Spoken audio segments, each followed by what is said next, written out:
Okay, hey, welcome to the show. I'm Great Grandpa BB. This is Stevie Long, aka Kid Leo. Kid Leo. Yeah, yeah. Film. We're gonna talk a lot about film production and, I don't know, just how that all goes about. But first, I've been studying. I ran across this thing in Arizona in the Grand Canyon recently. Yeah. They're talking about there being temples in the Grand Canyon that They just found some temples. Yeah. All right. Cool. Yeah. Well, they look like regular mountains, right? But there's like entrances that you can like walk into, and there's like ancient Egyptian iconography, like hieroglyphics, mummies, like the whole like deal. Shebang. Yeah. Yeah. I don't know. That's the most intriguing thing I've come across today so far. I think that's a pretty solid thing to come across. Yeah, I know, right? Yeah, anyway, that would be fun to film, right? Yeah. You gotta have a theme too, right? We gotta take a trip out there. Yeah, exactly. Do you wanna go? Yeah, I mean, right now, probably. Right, we should, yeah. Well, right. After this. How about we do this okay. first? Okay. And I guess I'll stay for a few right, minutes. And then, yeah. And then we'll take a trip to the Grand Canyon. Okay. Right. I've actually never been. Me neither. Yeah. So now we really do I have know, to go. right? I've been through Arizona, but never... I think it's in the northern part of Arizona, too, if I'm not mistaken. I could be completely wrong, honestly. Yeah. It could be New Mexico. It could be Colorado. I really have no idea, honestly. One time we almost died in Colorado, which I'm really glad we didn't, I'm glad you didn't as well. Yeah. That was, that's a whole story. Anyway. You got a lot of those. That's true, yeah. Did you ever write a song about it?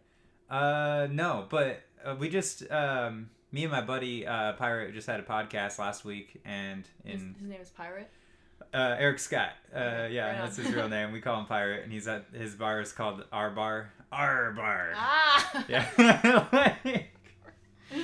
He's the coolest. And, yeah, we went out to California once together, and we were going out there to pick up this equipment for this shop, basically. And the week before, I drove like 15 hours down to Nashville and back, right? Damn. And I was real tired and kind of irritable by the time I was driving through Columbus, Ohio. Sure. And then a blizzard hits, right? No. And I'm just like, I don't even care. I'm just driving. Here we go, And then I kind of got out of hand, and you couldn't even see the road anymore. And then I was like, I looked at the speedometer. I'm going 60, and I'm like, yikes, I think I'm going a little fast here. And then I looked in the mirror, and everyone's way behind me. Luckily, I'm the only one that's dumb enough to drive that fast on the highway at that point. But then as soon as I was like, I need to slow down, and then my whole truck went, and I'm just like, oh shit. 360s across. Yeah. Yeah. Shit. But luckily, that saved our lives. The next week, we were driving to California, and we threw the spindle and bearing in that wheel, in the front right wheel of the truck, and we had to stay in Kansas and bowl and hit the Mexican restaurant pretty much, for 2 days. I mean, and that doesn't sound too bad. It wasn't bad, yeah. And then once we hit back on the road, we hit Denver at a certain time that we ended up hey, let's go to the bar, and so we did. And some guy's like, hey, it's February, you're gonna try to drive through the Rockies right now, you're gonna die. You have no 4-wheel drive, you have a trailer on your back, and you've never been through the Rockies before. And I was like, yeah. Is that a problem? Literally, where's the issue? Yeah. So that's how I ended up. We took a ride at Albuquerque and ended up going through the northern part of Arizona that day, Right yeah. on. Well, Yeah, so that all worked out. We're at the time, we're bummed out because we didn't get to stay in California as long as we had planned to, Oh, but everything does its thing. California isn't anything that's special necessarily. I mean, it's kind of fun. I don't know. It's alright. I've been I've been once. Okay. Not long enough. Yeah, right, yeah. Never is. Yeah, redwoods are cool. Malibu's amazing. Just I wouldn't even want to stop at Malibu. I just like driving by it and like seeing all the like the Malibu hills, all the like amazing houses in the hills, and like shit. uh What a crazy life to live. right. And it's really why I understand why Motley Crue's first album is pretty decent, actually. Like, if you put yourself in that time period in the 80s in Malibu, you're like, okay, I understand what Motley Crue does.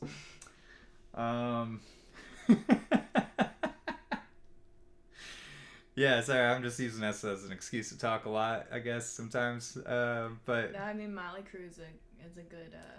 They're not bad, really. Good like filler. I was kind of surprised. I came across this T-shirt.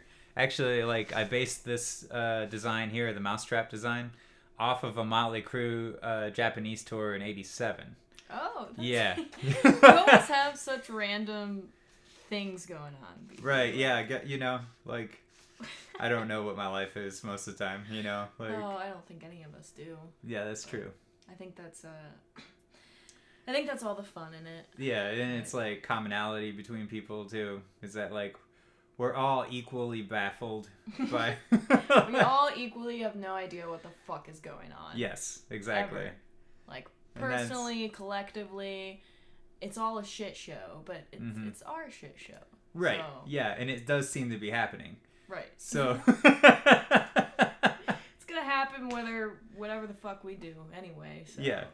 And that's why filming, right? Like we're just filming us talking about it, and it's like highly entertaining to us right now. Yeah, I could have filmed us filming. That's true. Yeah. Should have probably done something. See, like and that. then these are the type of things where you're like, okay, next time in the future, these are my new plans. Future me. That's what I learned to do. Like after saying dumb things at parties for years and things, and you're like, oh man, I should have said this. And then you're like regret your life for a while, and then you're like you spend the rest of the night thinking like, fuck. Yeah, exactly, one of those. You're just like watching yourself like train wreck all the time. Every time you fuck up, it's just an out-of-body experience. Yeah, like, yeah. Your astral you is just like pointing and laughing, like, yeah. You jackass. Well, and that gets to a deeper point of like, are you yourself that's watching yourself, or are you your actual self? And, I was just thinking like, as far as like ego disillusionment goes, right?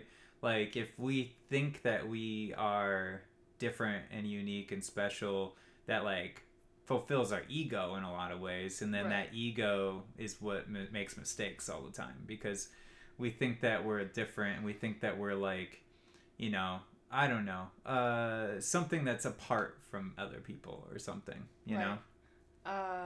So actually one of my favorite books I've ever read, the author was Eckhart Tolle. Okay. And I was gonna say you're probably familiar. Yep. Shout out Eckhart. That's the homie. But yeah, he, his spiritual awakening moment came from something where he had a thought that came across him that was, I can no longer live with myself.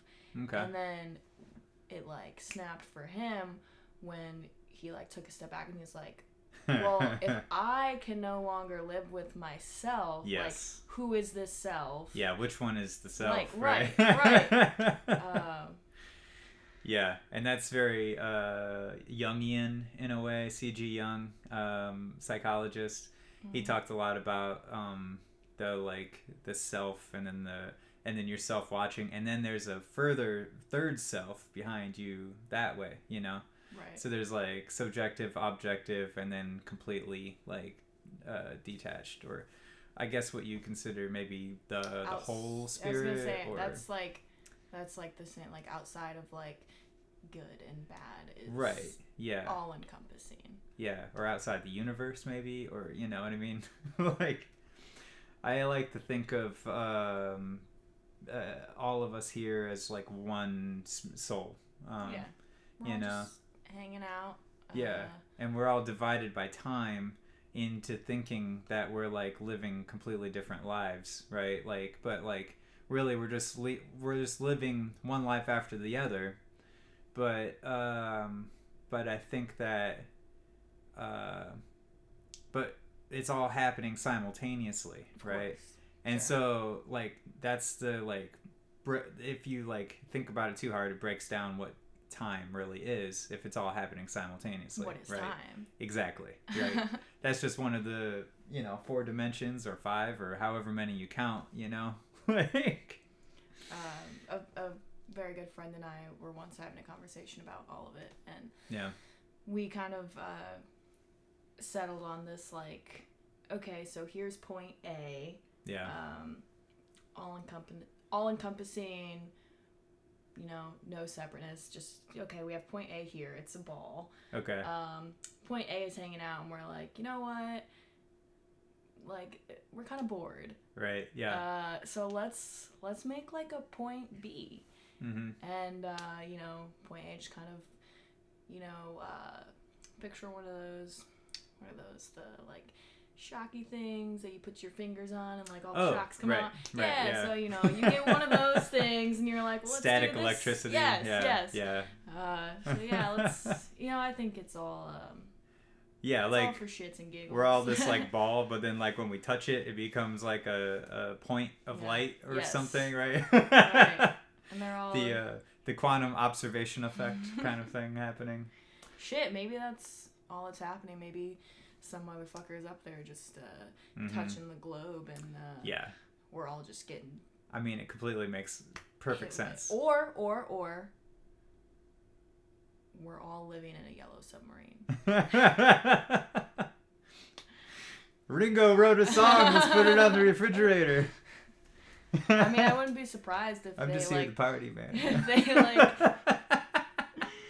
I wouldn't be surprised if the Beatles actually knew all of the secrets to life and planted them in these they tapped into something larger than themselves. They actually were. God, I forget the guy's name, but they were Maharaji or something.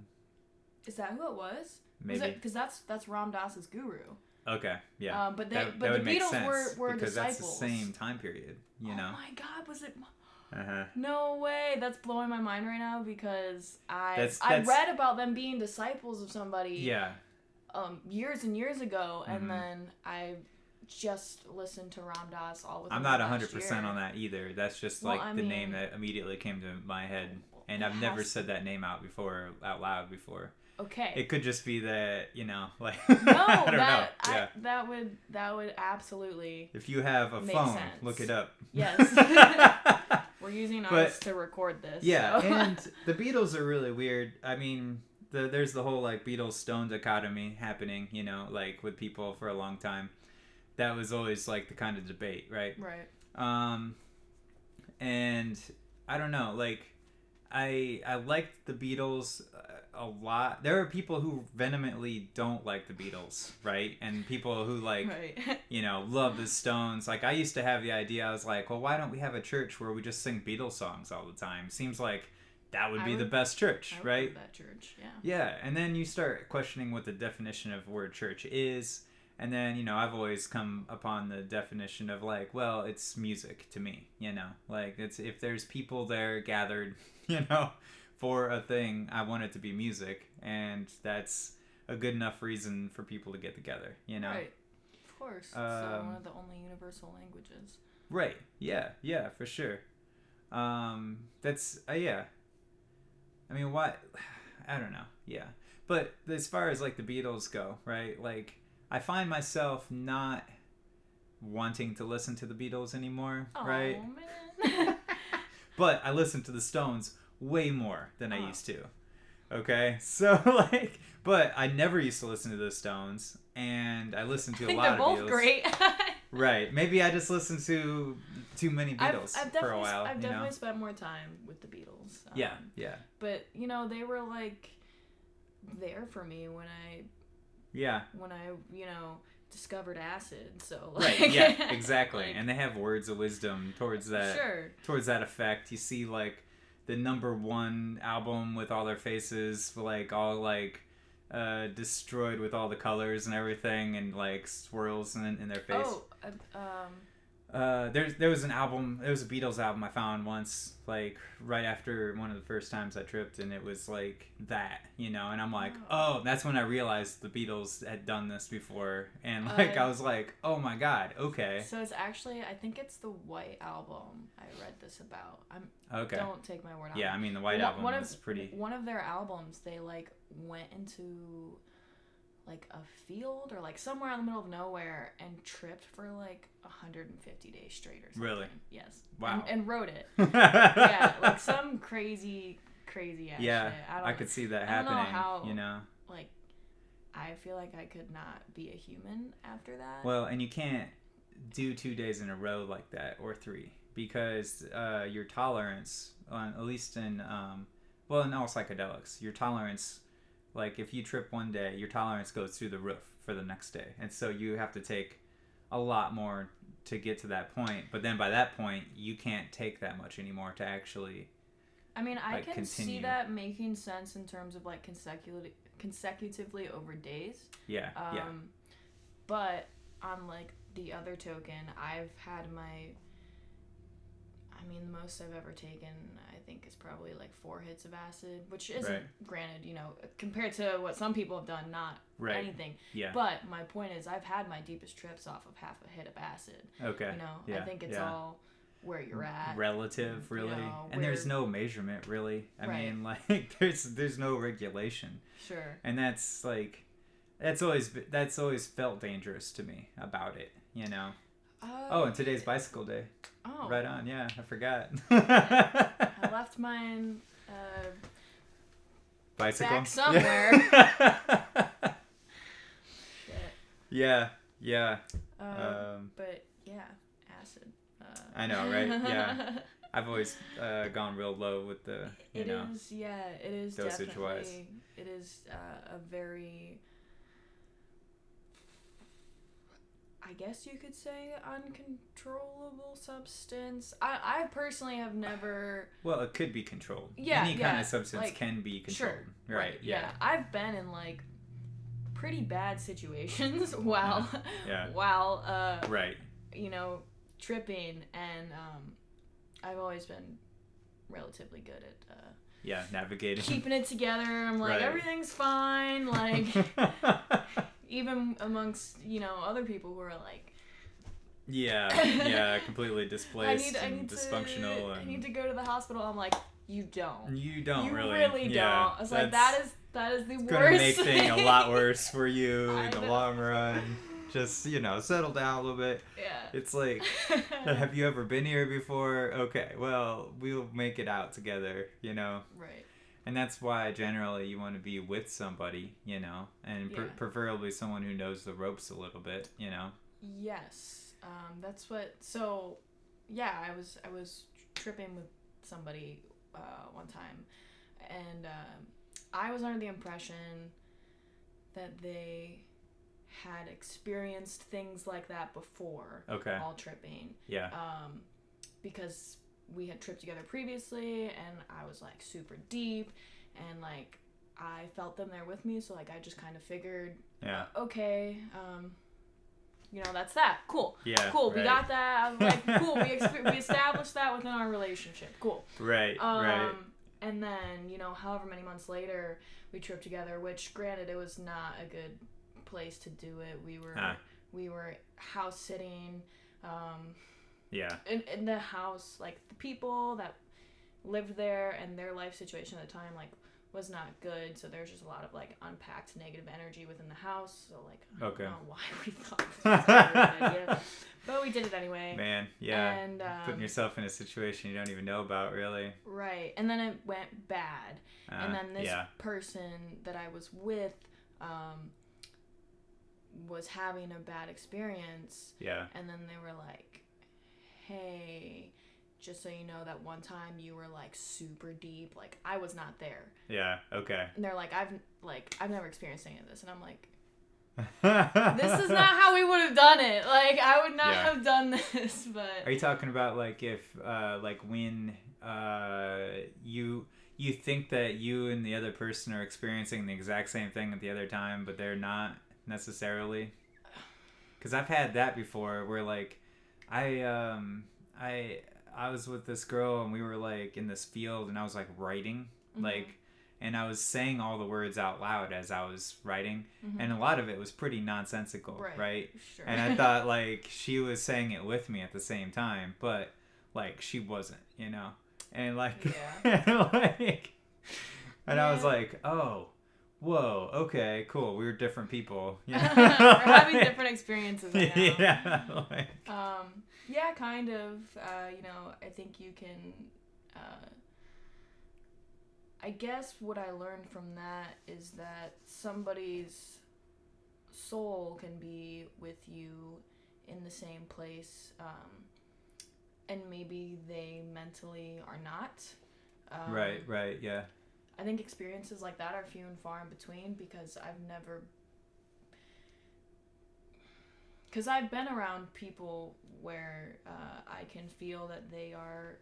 Like, as deep as as I am, on like, the same, you know, level I can feel. I've literally like communicated like telepathically, like with friends of mine, and like watched my best friend like light a cigarette without fucking using a lighter or anything because we were just like blast it off. Like, I heard today that we only developed actual speech out loud because like we had to communicate to woofs. But they were. Because we had to, like, call the dogs back and forth and things, and, like... I'm just trying to picture, like, what that looks like. Right. In my head. It's probably such, completely like, false. Yeah. Like, it's just fun to say out loud, you know? Like... That's funny shit, man. Yeah, right? But before that, we were totally telepathic. All animals are. Oh. No, I have no idea, right? Yeah.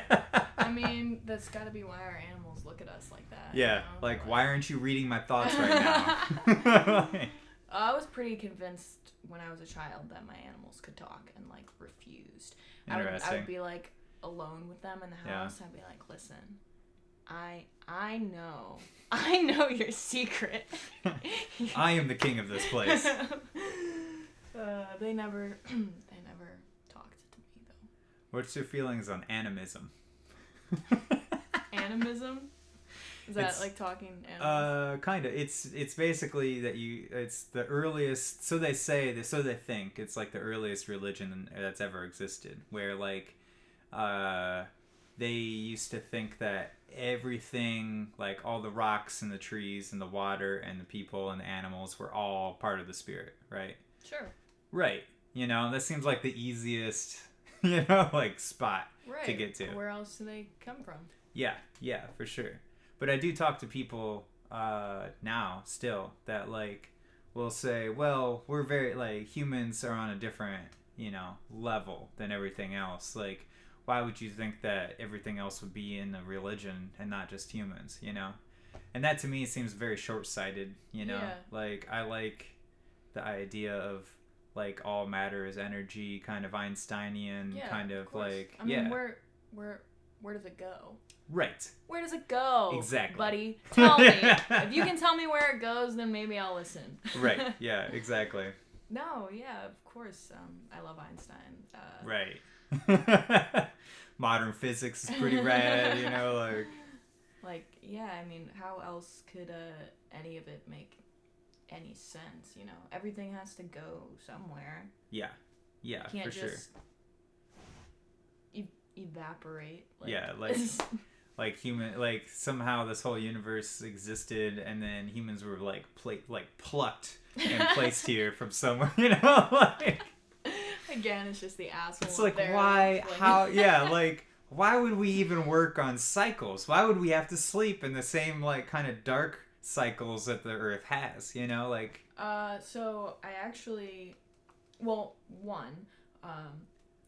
our sleeping patterns are actually supposed to be like cut in half. Like it's more healthy to do, like less 4 hours, Oh, okay. do out your day, whatever, 4 hours. Okay. But obviously society doesn't let us. Right. The Yeah. constructs of society doesn't let us live like that. Yeah. That's interesting. 2, Ram Dass was talking one time about how monks and like him and like his guru and all of these people that live in the Indian temples, they get about maybe 2 hours of sleep a night, because he's like, once you reach this point, like everything is happening inside you like so often, and it's like you just don't need more than that, because you know you are literally this happening all the time. Like I'm like, wow, do you know how much time you have in life if you sleep for 2 hours a night? I'm like, I would do so many things. Oh man, but I don't foresee that working out for me. I sleep 7 to 8 to 9 hours like every day, like a baby. Yeah. Like, I love it. I love sleeping, and like I feel like my body needs it, and it just, I never really have ever, like, I didn't want to sleep when I was a kid, I guess. Sure. You know what I mean? Oh yeah, I used to be like, when I'm in high school, I'm gonna stay up all night. You can't do nothing about it. And that's basically my schedule right now. I stay up till about 5 o'clock in the morning, and then I sleep until about 1. You know,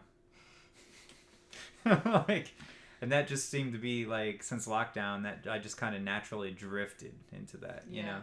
I mean, I've had all the sleep schedules. I've worked first shift. I've worked second shift. Okay. Yeah. Never third.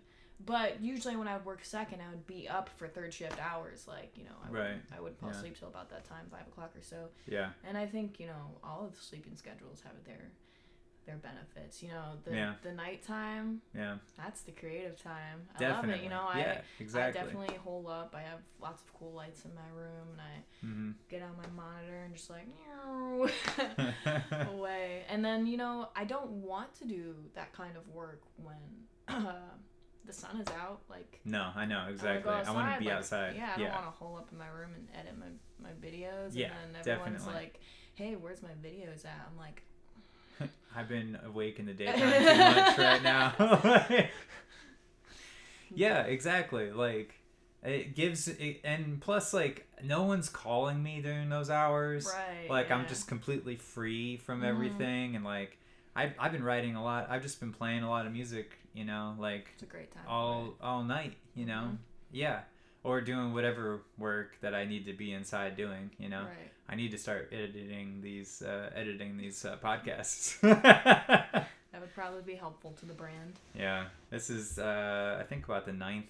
Dude, the what? 9th. You are behind, man. Yeah, I haven't released any of them at this point, and this is April like 17th or 18th, 19th. 19th, yeah. Yes, and yeah, for posterity's sake, that's when this is happening, but this probably won't be released, you know, for like 3 more years. Yeah. Well, when I start, I want to start releasing them one a week at least, you know. That way I have a certain type of consistency happening, and which is what we were talking about before. Yeah. Consistency is very important. Not that I know anything about it. Right. Yeah. Yeah, and for, I mean, maybe it'll allow me to like miss a few weeks there too, and then I can like get on, if I can do like one a week just randomly, then after that point I can like talk about things that are more timely in like news cycles or something. I do get kind of I don't really want to talk about the news though either, you know, like I'd rather talk about timeless things that don't need like a date structure either. Those are usually good things. Those are the best things. Those are the only like real things that are happening. I mean, that's not true, but you know. No, it is.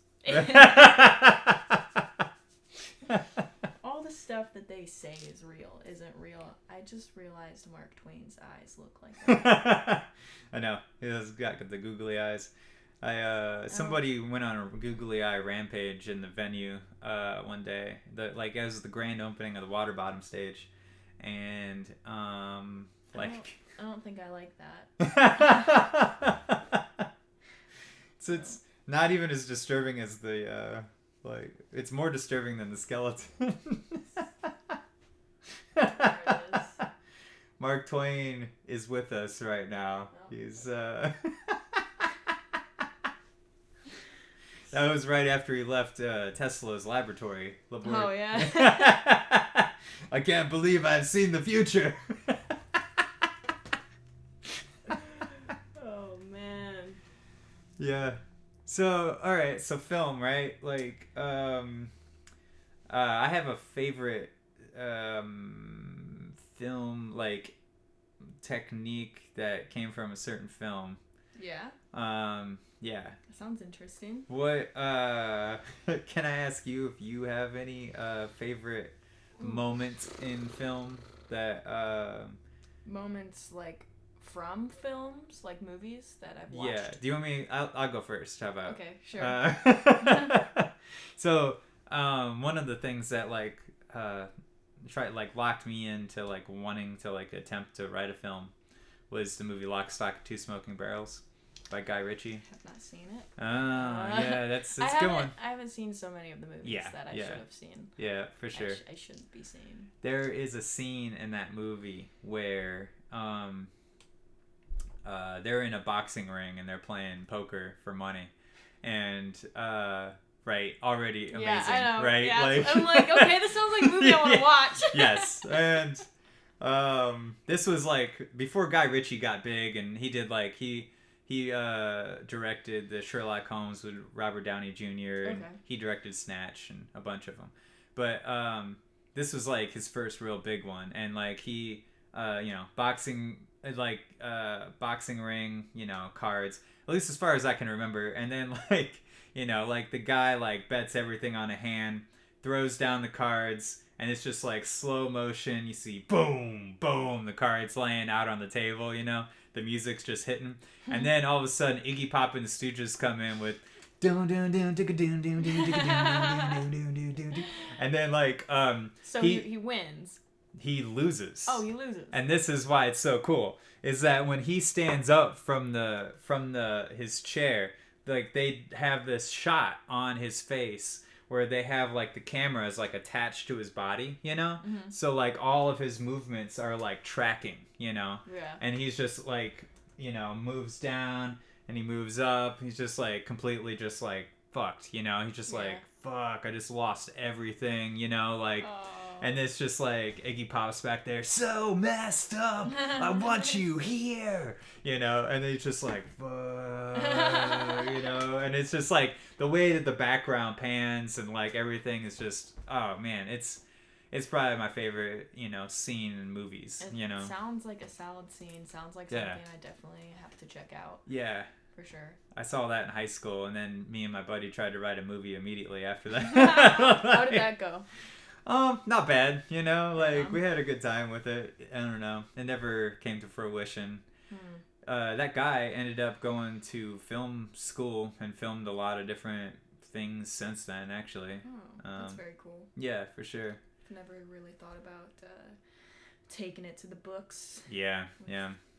With anything, really. I feel like I could do everything myself. I'm the kind of person I throw away the instructions. Right. I'm like, I'll figure this out. Yeah. There's 20 screws and right, 20 holes. Yeah. And 19 holes. I got one extra. How hard can it be? Like. Yeah, exactly. Plus, especially with like gear and shit like that. If you're really in it, like. You're gonna get into your gear, and find out the nuts and bolts of it, Yeah, I can typically look at a situation and be like, okay, that's how that works. Yeah. I feel like it's easy to see them. The word being mechanics or mechanisms of how things work. Oh right, yeah, for sure. And with YouTube algorithms and all that. Like, I've watched. I haven't watched an extensive amount of just like film ideas and things, but like there's so many techniques that you just watch one video of that and like they just, go through an entire like catalog of like possibilities, Oh yeah. That's the fun in creating, It's like Yeah.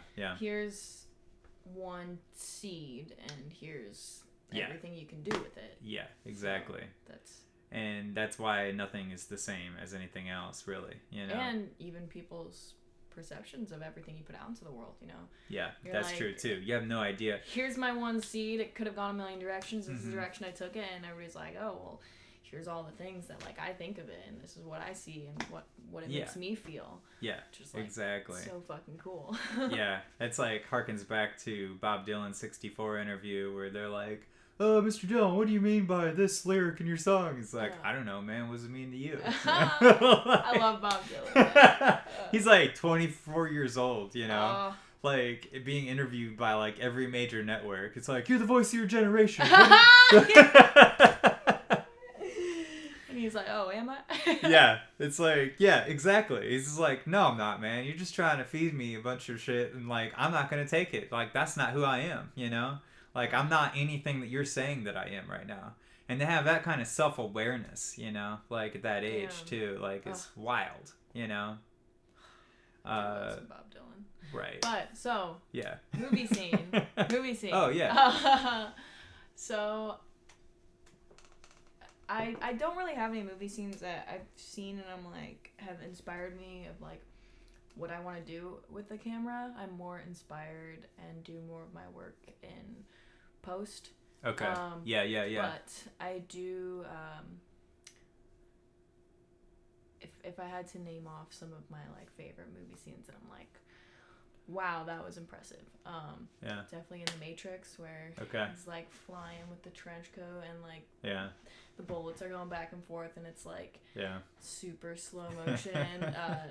I've just especially at that time, like for sure, they never had done anything like that. No, the camera's like moving around like at the same time in slow motion, and that like, is one thing I've definitely tried to master is like when everything in the frame is frozen, but the camera is not. Yeah. I think it's some serious Hollywood shit though. Like every time I try to like find out how I could do something like that. They use some crazy techniques sometimes. Yeah. But I love like any kind of like super crazy action like that. Like any of the both the Kill Bills. Right. Yeah. Any of those fighting scenes are just like. Yeah. Whoa. Like, let's watch that again. I just watched Atomic Blonde the other day for the first time. Okay. Have you seen that? Yes, I think so. Yeah. That I was like, it was just playing on the TV. Isn't that where they had kind of like the whorehouse kind of mentality in the back room, and like the girls were like... Is that the same one? I don't think so. I didn't catch it from the beginning, though, because I just caught it on TV. But it was like one main girl was a spy, and she was over in Berlin, I think. And, like, her bosses or whatever had her working on whatever these missions were. But towards the end, she had kind of, like... Because they were kind of trying to, like, finesse her as well, but... The whole point was that she was like this crazy badass that nobody could fuck with. Like in the end, like her boss had kind of set her up to like be taken out, but she like knew going into the meeting, and she like takes out like 6 guys in one room. Right. Yeah. it's nice. It's some badass shit. I love like female empowered like main roles. Like, yeah. Where she just gets to kick everyone's ass. Like, I'm like, you go, girl. Yeah, there's a lot more of those than there used to be. That's for sure. Yeah. Captain Marvel, that was pretty rad. I don't know. I'm just trying to think. I watched one recently with the ladies in NASA movie or whatever, where they were like. Yeah, it was like a super smart mathematician lady who was also black, and so they basically like they promoted her, but then they just like didn't accommodate for her at all, you know, and so she was just like struggling with just normal everyday things, you know, being there, and but then she was like figuring out large sections of the math that was wrong, you know, that she shouldn't even know about, but because her job was just to check the math or whatever. but like, and everything else was like classified, but then she could like see through the paper. Like, or she like everything was like redacted, you know, and she just like put it up to the light and she could see what the things were that she was calculating, and then she just figured out that that was wrong and that the trajectory would be wrong, you know. Oh, so she saved all kinds of shit. But Yeah. they probably weren't too happy. Well, not at the time. No, not initially. Nobody likes to be but, wrong. No, yeah. But yeah, yeah, I don't know. I've been watching Succession lately. That's not necessarily like female empowerment. I'm like hooked on that show right now. I can't watch TV shows because that's what I do. I get hooked. Oh, yeah. And I don't yeah. like that. I don't like that because then I'm gonna dedicate all my time that I don't have to it. Yeah. I've been working way too many jobs as of recently, so Gotcha. Yeah. my time is very precious. But summer's about to be here. I'm about to go back down to one job. Nice. I cannot wait. I'll have like real days off and be able to do all the things that I love, like actually play some guitar, write those riffs. Yeah. Yeah, that's generally. I love the riffs that you write as soon as you pick the instrument up, you know. Because that's usually because I dabble with it. Like it's for shits and giggles, you know. I don't. Yeah. And that's usually I'll pick it up and spit something out, and then I'll play with it, different variations of it for like half hour, an hour, and then set it down, and that's all there is to it. I forget it after that. Like there's no. I've written quite a few songs. Nice. But as far as like remembering them, I have like one that kind of stuck. Yeah. But other than that, no. I haven't really been writing a lot of lyrics lately so much, but like I just been writing a lot of kind of instrumentals, I guess, you know. It was interesting for me to my first creative endeavor was definitely writing poetry. I've always wrote words. I didn't even call it poetry for a long time, you know. I was like, especially because a lot of the things I write don't rhyme. It's just like a flow state. Right. And, for like sure. It's literally just a flow of thoughts. Like I typically don't go back and like repolish things. Like I just get these like lines that sound beautiful together. So I always did that, and then when I dabbled more with the guitar, it's such a different process when I try to write a song. Like it's so different. I personally know that I can like look at something that I wrote to be a song and something that I didn't, and they're like black and white. Yeah, it's crazy. There's so many ways to get from point A to point B though too. Like you can write a poem. I mean, I've written stuff that I didn't necessarily think was gonna be a song, you know. But then like you get a riff and you think that the subject matter works, or you think that something connects with that, and then you have something already written like musically or maybe whatever. But then like if you start singing those words. I know when I approach it from that way, you know, what I'll do is I'll sing until things fit, basically, you know? Like, I'll sing it and be like, oh, well, it needs a word right there that I didn't know that it didn't have or something. Or I'll just, like, pull another word from another part of the thing. Or I'll just, like, oh, well, this line fits and I'm going to sing that line now. Or whatever it is, you know? Like... And I'm just and like, or you're just writing the words as you go, you know. Like that's typically what I do when I write a song. Like I will just find, I'll end up writing one of those riffs that I like, and then I just start like spitting out some stuff, and once stuff comes out that I like, then I start writing it down. Yeah, for sure. Yeah, I generally like if I come up with like one line that I can't not write down. And then I'm just like, shit, I gotta go find a notebook somewhere. Oh yeah, it drives me crazy. Like I will stop whatever I am doing. I'll be driving somebody in my back seat to deliver a baby on the highway. I'm like, hold up, I gotta pull over and write this down. Like, it's speaking to me right now. Yeah, exactly. Yeah, I've always, because, you know, it's just, because usually once, like I said, I don't typically go back and, like, polish things. Like, once something comes to me, it literally just flows out of me. Like, it doesn't even feel like it's me. Like, yeah. And sometimes it'll just be a few lines, and sometimes I will fill up a whole page, like, just go and go and go, and it's like, yeah, this, like, beautiful piece of writing, and I'm like, yeah, oh, definitely. and it all had to happen in that moment. Like, if I didn't catch it in that moment, like, it would be gone. Yeah, yeah, it's so fleeting, you know. It's like a dream or something, ever you know. Fleeting, yes. I wrote a song a couple of years ago where, like, I started getting this riff down that I was like watching the guy from Devil May 3 a little bit, and then I was like, oh, I could do something like that, you know. And then, like, I started coming up with my own progression and all that, and then I was like, all right, this would be really cool with words, you know. I wonder what I could write about. And then, like, I couldn't think of anything, you know. Right. And then, like, I ended up, like, going to the kitchen and getting, like, a bread bag, and the bread bag had, like, a fly in it, you know.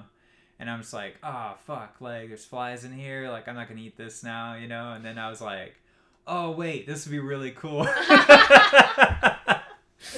And then, so the first line is like, little fly guy got my bread bag, who's the last of all my food. Oh, shit. And then the whole rest of the song just came like it was nothing. Right. You know? Like, and I was Effortless. like, whoa. Like, this is the greatest song I've ever written, you know? Yeah, man. It's a miraculous feeling when you finally get it out of you, and then you have it feels like once it's done, like, you, like, come to. Yeah. And you're like, oh.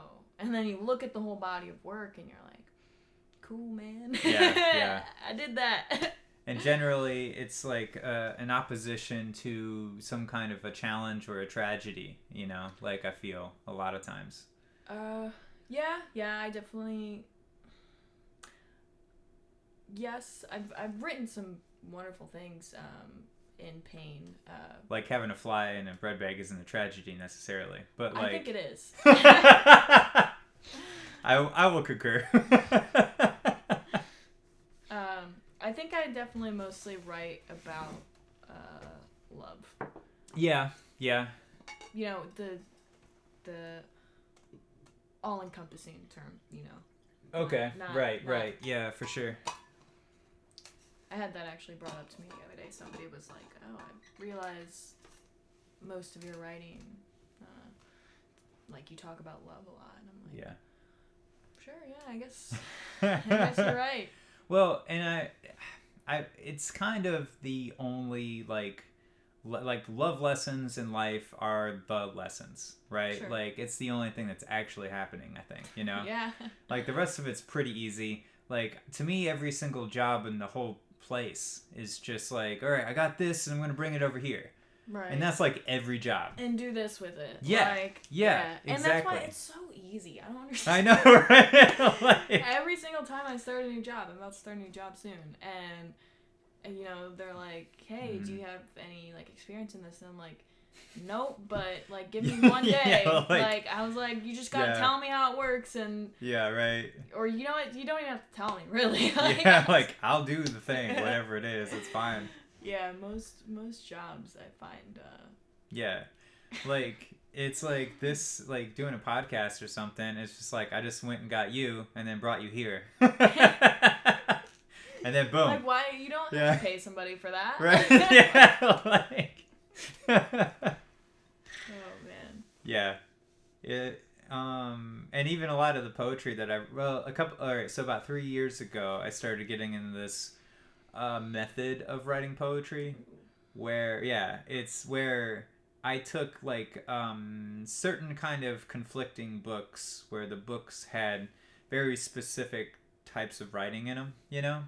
And then I would, like, kind of open them all up on the table at the same time and then, like, pull words and then, like, see where they took me, and then, like, I'm like, okay, that's a good word, like, but and then this okay, these would be a good like idea if it was like this, you know, and then you add your own thing to it, you know. It's very interesting, BB. Yeah. Well, you get Very- some really cool words that way. I'm sure. You're You know. a very unorthodox person. Well, I just figured that's how people did it for a second, you know. Like I was listening to a lot of Aesop rock for a second. Oh, yeah. Yeah, and like I'm just like, man, how is he like doing this, you Right, know? yeah. And then so in my brain, that was the only way possible to even get to that level, you know? Yeah, I mean, everybody absolutely needs to pull their inspiration from somewhere. Yeah, for sure. Kind of, yeah, like what I was saying about my inspiration with post with editing and stuff. I have a lot of content creators that I look up to, and there will be times when I'm working on a video project and I get in a creative slump, and all I do is just go watch music videos on YouTube, and you know, I kind of see something that catches my eye, and I'm like, exactly the same thing. I'm like, oh, that would be cool if it would have done this. And then, you know, I figure out how, you know, I relate it to what I know about the program. Like, well, I could probably make that happen. By doing this, and then, you know. Experimenting too. That's what brings me most of my most fun things is just like clicking buttons, man. Right. Buttons. That's, I mean, how I've been writing instrumentals lately is just because of the fact that I'm learning how to play drums. So I'm like, okay, what if I did this with the drums, you know? And then I just like, and then you throw in a bass and that and all whatever on top of it, right? And that to me is secondary because I already kind of know what I like to do, you know, in those worlds. And at least I have like a baseline knowledge of, you know, what I do.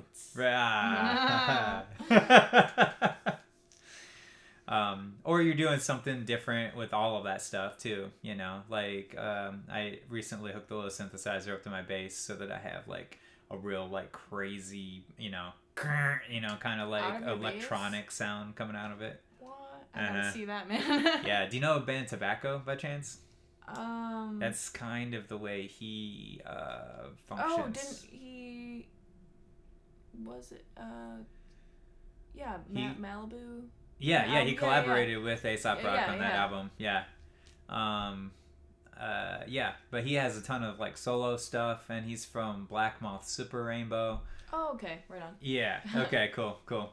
Yeah, but I mean, the way that he arranges synth work, you know, has a lot of space in it, and the way that he does bass a lot of time I found out, and that's why he has a lot of the like kind of like growls to it, because he's like on a string, you know. Like that's badass. Yeah.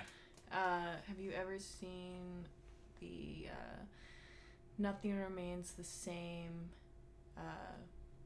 Dazed and Confused live performance? It's from like 73, I think. It's Led Zeppelin.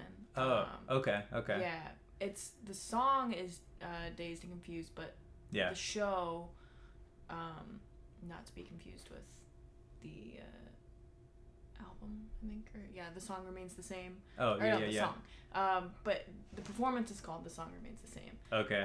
Yeah, I know that album. And he takes like a bow. Yes. Yeah. Yes, it's like a 40-minute video, and the first time I ever watched it, I was with some friends, and it had come up on my friend's phone screen, and we were all like hanging out in a circle and whatnot, and you know, I was just watching it for a few minutes, and then the video goes into like some, I don't know if it's bits from a movie or like maybe something they had playing behind. I think it's like from a movie. I don't know what the fuck is going on. Yeah. But at some point after he takes the bow out, it goes into like these weird things on the screen, and I was just like so like looped into it. Like I took my friend's phone and like walked into the dark kitchen and sat on the floor and just watched it for like 40 minutes. Nice. And I literally felt like I was tripping after. Like right. It was fucking crazy. Yeah, it's so weird. Like this old man with a beard climbs a mountain, and then like you see like a baby's face turn into the old man's face where the moon is. Right. And then like there's all these colors all over the screen. I showed it to my friend once when he was tripping, and he had a bad trip. I'm sorry. Right, yeah, I thought this was foolproof, yeah, you know? Like, this I was thought it was going to be a good time. I'm sorry I let you down. This is on me right now. This is not on Zeppelin so much. Yeah. Oh, man. That's cool. Like, it's fun seeing, like, I haven't seen that, but, like, I love art that, like, kind of pulls you in, makes you feel like you're falling into it kind of thing. Right. They call that, like, Satori, if you ever come across that term. Yeah. That's an old, I think that's, like, a Buddhist term, where, like, you are basically, like, so much in the moment that, like, you feel like you're almost out of your body experience kind of thing. Satori. Okay. Yeah. Right on. Well, I think that's I mean, sure, a lot of people's goals with my creations, you know? Yeah. With even my videos, even, like, I'll do, like, random small little edits. I had this one that I did of the waves, and it was really simple, but it was just so, like, all my transitions were, like, and it's easier with water, you know, because it gives you that, like... Are you using water as a texture for, like, in the film itself? Sometimes. Okay. Yeah. But this was just like a little 30-second edit, and I remember my friend, after I showed it to him, he was like, all of your videos make me feel high. And I was like, cool, man. Yeah, you do have you have like a broad color spectrum, palette, I like so to say. Yeah. Colors are the reason Kid Leo lives. That's a quote, right? Yeah, it is. Nice. Really yeah, I like that style a lot. It's like that kind of like destructive glitch, kind of like VHS meets like, you know, like the sign-off screen with the Indian head and stuff, like Native American head, so to say. Yeah, there you go. Yeah. Yeah, I tend to use the words psychedelic and retro. Yeah. But it's that's where I take pride in my work, you know, and I know that, like, nobody can tell me anything about it, like, and I know when people come to me, like, I know that they're not gonna get, like, what I have anywhere else. Right. Yeah. Anywhere else, like, for sure. I know, like, my shit is my shit, and, like, that's untouched, and, you know, my creative space is a sacred space, and I know there's literally nobody in the world that when somebody approaches me, asks me for a music video and stuff, I'm like, yeah, you know, I'd love to. This is how, you know, I do things. This is the way it goes. Like, and you know, that's the way it is. I know you can't go anywhere else and get it. So yeah. I think that's cool. I think that's something I personally struggled with, and I think, God, every artist in the world struggles with at some point. It's like, know the value of your work. Right. Know, even as a human, like, know what you are bringing to the table. Yeah. Like, you know, and don't take disrespect. Like, don't settle for anything, whether as a creator, like, from somebody you're trying to collaborate with, or just, like, any kind of relationship with any kind of human being. Like, right. Always know, like, and stand in that. Know your self-worth kind of thing. Yeah. And, like, and not that it's easily it's easy to be discouraged on all that, for sure. Not that it's an easy thing to do by any means, you know, that work never goes away. Yeah, because, like, I mean, I don't know, I mean, being in, like, a live format, a lot of times, like, you show up, you don't even remember if you remember how to play guitar or not, and you're like, all right, can I even do this right now? Like, what is this again, you know? And then you start doing it, and you're, like, locked right in again, and you're like, oh, yeah, okay, cool, you know? And that's where thoughts are so funny. Yeah.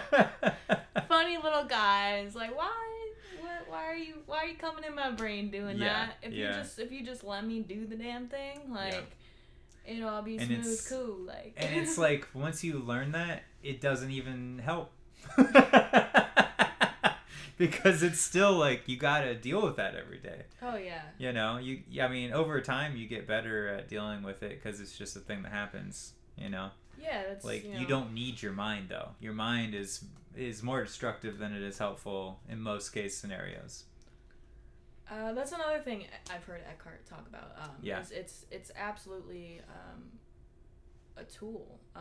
Yeah. You Yeah. you do have to know that discipline and know, and like Yeah. I was saying before, like that, all great and wonderful things are only great and wonderful and light when you put the work in, and Yeah. it literally never ends. Because it never because does. it's if you're putting value into it, that makes it valuable. You know. There you go. I like It's- that. I like that a lot. That's very well said. Yeah, no, absolutely. But what I have been learning recently, and what is just, I'm like, why is it literally doesn't end. Like, Yeah. and no. I listened to a podcast today where somebody was kind of touching on the same thing. Like, she was like, I've already done this work. Like, Right. why are we here again? Like, Yeah, why, yeah. why is XYZ coming up for me when I know I did XYZ to get rid of XYZ. Right. But then, I think that's where it makes it hard too, is you're like questioning. Like, don't, don't question what comes up for you. You just have to let it through. Yeah. You just have to. If you're standing there asking it a bunch of questions, Yeah. what the fuck are you doing? Yeah, it's probably not going to turn out very good anyway. Yeah. No. You're just thinking about it too much. You're thinking about it too hard, and if it just doesn't come naturally, then where you at? Right. Yeah. The daily practice of trying to be human and like stay sane and be productive, not because that's the mythos of our culture, but because that's what you want to do. Yeah, right. Right. Like, and that's a very different thing than being like, oh well, I gotta get this work done because I gotta have this amount of money in my life or this amount of whatever. I try to stay away from the word should. Right. Yeah. Because that will kick you in the ass. Always therefore or but. Like, therefore, this is the story that continues forward. But this is another thing that you need to know on your way forward. Yes, absolutely. Uh-huh.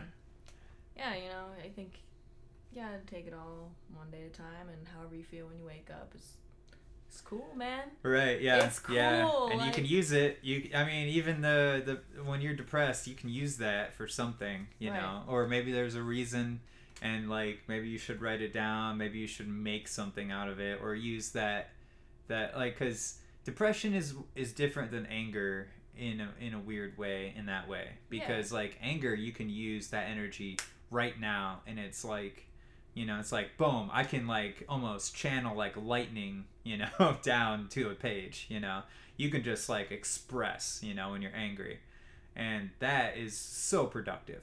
But then when you're depressed, it feels like the depression itself like saps and pulls away from like your energy just in general. Oh yeah, just existing is too much. Yeah, for sure, right? Like, like I can't even that takes it all away. Last night I felt like I had a pretty good plan, and now all of those plans are just deleted. Yeah, absolutely. It's like, and that's okay. Yeah, for sure. And that's another thing I've that has helped me through a lot of pain in my life, is whatever sentence and thought and feeling is coming up in my head, in my heart, wherever it is, I say it, and then I follow it with, and that's okay. Right, yeah. That's a good one, yeah. It really, those words, they're such like such like safe words, like even saying it to yourself, like I've had to look in the mirror and be like, like, this is okay, and then it's just like that, like, just like washes over you. Like, for sure. And I think a lot of people need to hear that sometimes, like, definitely, and people need to tell themselves that, it's okay, it'll be fine, like, it will. I wrote a song called "It's Okay" once, but yeah, like I caught myself recently, really, like telling myself like, whoa, I've never been able to do this, and like, which is not true, at all, like, like, but I just kept telling myself that's not what ego says. Yeah, I just kept telling myself that every day until I was just like, I started telling myself, I was just like, I'm just too handsome. It's just. Like, it do be like that. Yeah, like, I know how it goes. And that helps. I was just like, I'm just too much for these. It's this right now. Oh yeah, I mean, I gotta go through that often. Yeah. Yeah, it's dumb. That's the way it is. People will float in and out of your life. Mm-hmm. People and things and experiences. And they do that. You just gotta be and with then the you wind. Find your favorite shirt one day and you're like, where was that?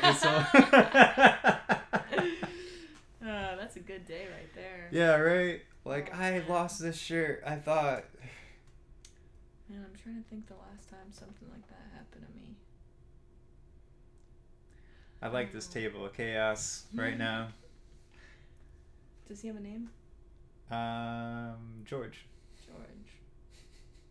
Right on. He was part of the Dead Boys back in Cleveland in '77. Oh shit! Still dead, I see. Yep, still kicking it out with the jams. Is this his trumpet? Yeah. Right on. He used to have cheeks. Oh. Chipmunk cheeks. Call him Chipmunk George. It's his jazz name. Oh. He was a punk band, but it was it was a weird time. Oh, it was. Yeah, I'm sure. I'll have to listen to some of that if you have any of it. The Dead Boys, they did a song called Sonic Reducer. Oh, it's an actual band. Yeah, I was making a Dead Boys shirt yesterday because I just want a Dead Boys shirt, right? Sure. And I just recently found one of their vinyls that I had laying around, and they had like their logo, and I'm like, that would be cool on a shirt, and I'm gonna do it. And their old song Sonic Reducer. Did you scan the actual record? I just took a picture of it with my phone and then threw it up on Photoshop, and Photoshop. 2 seconds later, yeah, it's great. But yeah, Sonic Reducer, ain't no loser. This is they were considered first wave punk rock in the 70s, kind of, and they were a Cleveland band. Okay. So they were pretty big, and I guess pretty violent. I was reading about it. I never was at one of their shows or anything. There was some weird shit going on at that time at live shows for sure. Oh yeah. They would. It was pretty anything goes. Even in the 90s and early 2000s, there was a lot of really violent pits and bands that were their following would be basically a gang, and I've heard of probably up until the early 2000s, I think, of fucking animal sacrifices and shit. Oh yeah, yeah. Shit. How is that legal? I don't. Well, bands always try to get attention, at least in that time period, still. But it's a hell of a way to do it. Right. Yeah. You got my attention. I'm gonna fucking protest your. Yeah. Right. Yeah, bitch. What? All press is good press, I guess, but. Well, I hope we're past animal abuse. I mean, yeah, it seems. Yeah, right. It seems like we're becoming a less violent society on a whole. Sometimes. Yeah. In at least smaller ways, I think. Yeah, it's hard to feel that way when the media only pushes, That's true. Yeah. The negative, awful things happen, which are important to know about, but it's 24/7. That's the only. Yeah, I literally saw 4 different mass shootings on my timeline, on the news, news timeline, yesterday. Fucking psychological warfare, man. Yeah, They definitely. are literally trying to desensitize. Just don't go out of your house. Everything will be fine. Yeah, oh man. Yeah, for real. Yeah, people have power in numbers, and I think. Absolutely. I think we know that. Yeah. We know that. Yeah, and definitely. We are assembling. Yeah, for sure. And I think it happens, I heard the other day that it happens on an 80-year cycle, where it goes from people get way too rich and then people start backlashing, and then things get solid, people have a solid standard of living. And then it starts declining, and because it's so solid, people kind of like stop paying attention to it and start becoming lethargic and lazy about, really keeping the feet to the fire kind of thing. And then the people in power keep pushing it, and they're like, no one's even watching us right now. We can do anything. And then they just push it over the line again, and then now everyone's like on the other side of that cycle again. And we're like, okay, these guys are bastards. We need to like do something about this. Like, I fucking hope so, man. Yeah. Well, things are ever changing. Yeah. Always. Yeah, for sure. Everything has to stay moving. And I think we've been on the wrong side of the tracks for quite a bit now. Yeah. So yeah, I think definitely. it's about time to flip that switch. Yeah. Shit. Yeah. It seems to be I'm ready for it. the consensus I see on TikTok anyway. Oh yeah. You do the TikTok. Yeah, I got on there about a month or two ago or something like that. I have not fallen victim to the TikTok yet. It's interesting. I'm sure. I love looking at people's lives, I guess, like this just so entertaining. Like you little like 1 minute little blocks of their of their life. Like, I was just in there, I just got fired, I told this guy off, I'm freaking out. I'm like, wow, this is like real, like, This is somebody's life. Yeah. I just been making. I've made about 4 TikToks now or something like that. Great. Yeah, I will have to look them up. I just started like them. 2 weeks ago or something. I started. Oh man, I'd love to see Grandpa BB's TikTok. My first one's like it has a computer saying "Hello, friend." I'm like, how did I do that? That's awesome. Oh man. But yeah, it's kind of a human zoo in a way. You know? A lot of it. A lot of them make their way to Twitter. Yeah. I see, so Yeah, for sure. Get to see some of those. They're all over Instagram as well, and yeah, all the places pretty much now. They're all starting to congeal. Yeah, they used to have their own unique thing, but it seems like they all kind of do the same thing these days. Yeah. So everyone's like, it's like that Spider-Man meme, like where they're all Spider-Man and they're all pointing at each other, like, what's going on? It's yeah, for sure. Yeah, Twitter, and it just depends on how you use it too. Like my Twitter is politics, like my Instagram is like art, and Facebook was kind of like my music base, and now TikTok is me just trying to become like meeting other people, that I don't know. There's a lot of people on there. Yeah, there are, and like I'm just like, and it's fun. It's a fun kind of outlet, like. It seems like it's an anything goes. Situation. For sure. And so I just been doing random songs, like, and some talking, I guess, like I want to do some of that too. Just anything that comes to my head. Yeah, I'd like to lean. I don't know if I want to make a separate Instagram for it. I wish that my favorite social media was not Instagram because it sucks. But I do, especially as Which one is the good one? That is the question. Especially as a digital artist. Instagram is what works best for my portfolio. Yeah. But yeah, I would like to get more into sharing my words more and just like my perspectives on things, and I've been wondering if I should like make a separate account for that. Sometimes on my posts I'll do like really long like things, but I don't know. One of the first things I wanted to do when I was like 15 or something like that was be a motivational speaker. Oh, right on. So yeah, so I would just like to. Words are fun, perspectives are fun. It just always reminds me of there's a Key and Peele skit where the guy comes in. It's like, all right, we're gonna have this this old crack addict come in and like talk to you guys in the high school here, and I'm your principal, like and this guy's legit, he'll teach you like where you're gonna go wrong. yeah exactly. And he comes up there and his stories are like, yeah man, it was really hard, bro. It's really hard growing up. I'd be doing some crack. You know, he thought everything was cool, man. He thought you were top of the world, man. And then you're just like walking down the street and a piano falls on you. Consequences. Like, oh, man. Yes. Oh, I gotta look that shit up. Yeah, it's good. Consequences. And all the kids are like looking around in the trailer like, There's like no like logical distinction between what he's saying on anything. Oh shit. It's one of my favorites. That is some funny shit. Yeah, right.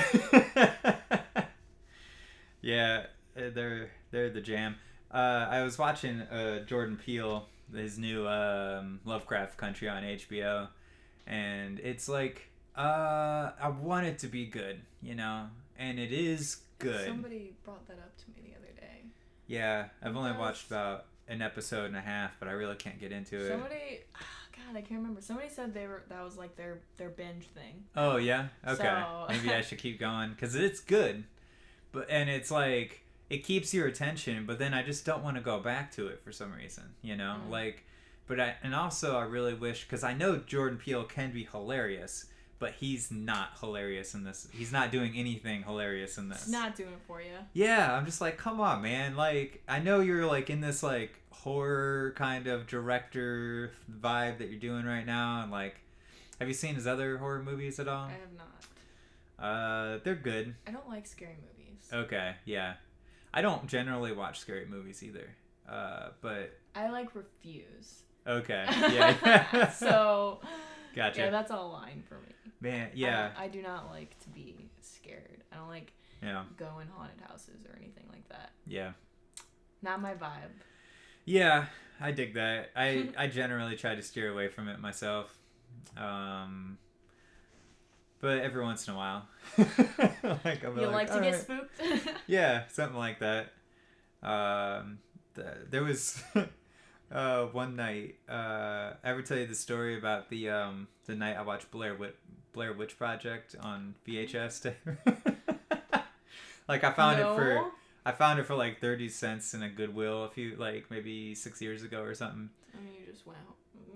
Yeah, well, what? All right. So this is what happened. Like I know, like it came out in like 1999, and it was like a big story that it was all faked and it was like just a movie. But the way they filmed it, it was like a documentary, kids out in the woods or whatever. And so I was like, you know what? I'm just gonna try to fool myself into thinking that this is real, you know, and I'm just gonna like put my head in that mindset, and it didn't seem like it would be that scary because I already knew it was fake. You know what I mean? And so like I had the rolling. Is it though? All right, so this is my story. Okay. I put on the Rolling Stones and made some supper, and then I turned on the Blair Witch, you know, and like I watch, you know, pretty much the whole thing straight, which is weird for me, you know, like I usually like watch things in pieces, but I'm just like, all right, I'm really just gonna go for this and see if I can scare myself. And toward the end of the movie, I started hearing these like weird like kind of like sounds that were like, I was like, fuck, that kind of reminds me of like, you know, middle 2000s like you know, sound effects, you know, like that's weird that they would use them in this format, the documentary format. Like they use those kind of sounds for jump scares, you know. But and then so I was like, okay, whatever, you know, that's weird. And then like so it gets to the end of the movie, and then like the credits are rolling. And then, like, I hear that sound effect again. I'm like, that doesn't even really make sense. Why would that would even be in there, you know? Right. And it just seemed, like, really kind of, like, apparent for some reason, too. I mean, I pay attention to the sounds a lot. Sure. You know? And then I was like, okay, well, there must be something after the credits. And there was. And there was, like, you know, they had... Yeah, they're like, you know, hey, like, we're in this tent. Like, I can't believe we're doing this with the witches or whatever. I don't know what the hell they were doing. And then fuck that. Oh yeah. my god, I'm just thinking about like being in that situation. You got me fucked up, man. Hell no. And then the whole VHS tape goes to like blue, right? And then I hear the sound effect again, and I'm just like, okay, whatever. And then I take the VHS tape out. I had watched like one of the episodes of this Betty Boop a VHS, right? Mm-hmm. And I was just like, I'll just put in Betty Boop. Things will be going back to Everything's normal. fine. I'll put that in, and then like, no shit, like the title screen was like Betty Boop. What's that noise? And then I hear it again, and I'm just like, okay, like who is What? watching me right now? Like I'm like standing in the middle of my like living room, you know, like looking around for somebody like to pop out with a camera or something, you know, like, and Did you find the? well, what I realized is that like slowly I'm just like, wait a minute, that sounds kind of like a record, like a CD skipping. I had put on that Rolling Stones CD and it had like stopped like in the middle of like when I was cooking, and I was like, and I forgot about it, you know, like I apparently I thought I hit like stop on it, but it was like that CD was in there spinning the whole movie, and it didn't start sounding until like the very end of the movie for whatever reason, right? Oh man, what the fuck? Yeah, Oh, no. and little Betty Boop, what's that noise? You know, Yeah, title that is- screen, that and I'm is- just like, that freaked me out, you know. Absolutely.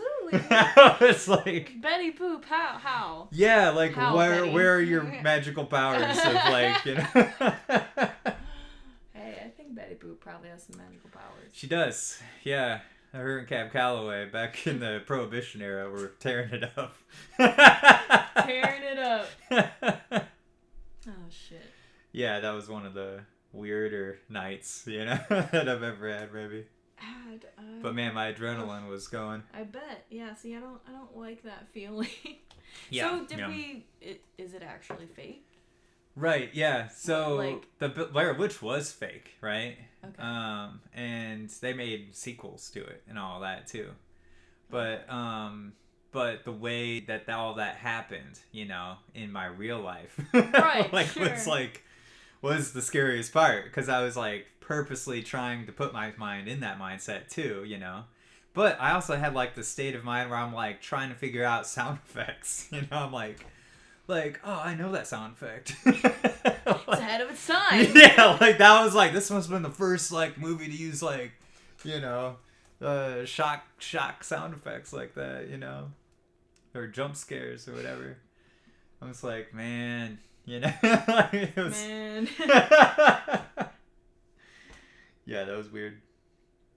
But Sounds- movies, yeah. So we worked on the movie together. A little bit. Yeah. A little bit. Yeah. Like, we went around town to Cleveland and did all the B-roll of all the cityscape and all of that turned out pretty awesome. Needed the B-roll. Yeah. Yeah. Did you enter it into any contest or anything? Yeah, we did not get accepted into Cleveland Film Festival or Tribeca. Oh, Cleveland Film Fest. That's Yeah. really hard. Yeah, apparently so. Yeah. It's pretty big. I They said there was something like 900 or 1,300 or something like Yeah. submissions. I actually did a short film myself. Oh, cool. A couple years ago for a poet that I had met in Hawaii. Oh yeah, I remember that. Yeah, I was gonna say. I think Yeah. you were around for some of that. Yeah. I think I but- watched it. Yeah, you did. Yeah. Uh-huh. He never released it. I don't know. Corey, what the hell, man? I don't know, man. K. Benjamin. We're collaborating here, man. I don't know. Yeah, I people do things and then they get shy about their work. Right, and they're like, for sure. Well, I don't Oh, I need mean, to... at this point, God, I finished it in 2018, 2019. At this Yeah. point, I'm like, don't release that. Don't, like, I mean, it's cool. I definitely did a good job on it, but, you know, I just know I would do it way differently now. Oh, yeah, for So, sure. like, And that that's- wasn't even, that was, like, all my old gear, too, like. And that's pretty much all artwork, too. You know what I Sure. mean? Like, you feel, you're like, oh, man, like... I remember reading the foreword to Aldous Huxley book called Brave New World, and the way that he talked about that book like 30 years later, you know, and that book became like a classic of its time. Came out in 1934. It was talking about, you know, genetics and like how you raise a society based off of like test tube babies, and like everyone dates everybody, and it's like this trying to be utopia world they control the people with like this drug called Soma or whatever, and I don't like this. right, yeah, it was a dystopian type of novel. I read that book like 5 times, honestly. I really like dystopian situations, so yeah, I should probably pick it's that a up. good book. Huxley's one of my favorites, but in the forewords probably one of my. I've read the foreword like 10 times to that book because the way that he talks about. He's like, if I would write this book now, I would have completely written a different book, you know, because I was a completely different person then, you know. Of course. And he was like, the way that he put it was amazing too. He's just like, at the time, I didn't really believe in sanity as an option. So like, both the characters were like in different directions of like the one guy, the main character was like kind of this. He was part of the utopian society, but then like really questioned all of it, and then he like ended up in like taking a vacation to the savage world, you know, of people who lived outside the dystopia, you know, and he met a savage who had read a bunch of Shakespeare and, you know, like really made him like he ended up bringing him back to his dystopian society, you know, and then so there was a huge culture clash happening there. Oh shit. Uh-huh. And yeah, I'm not gonna tell you the end of it. All right. Yeah.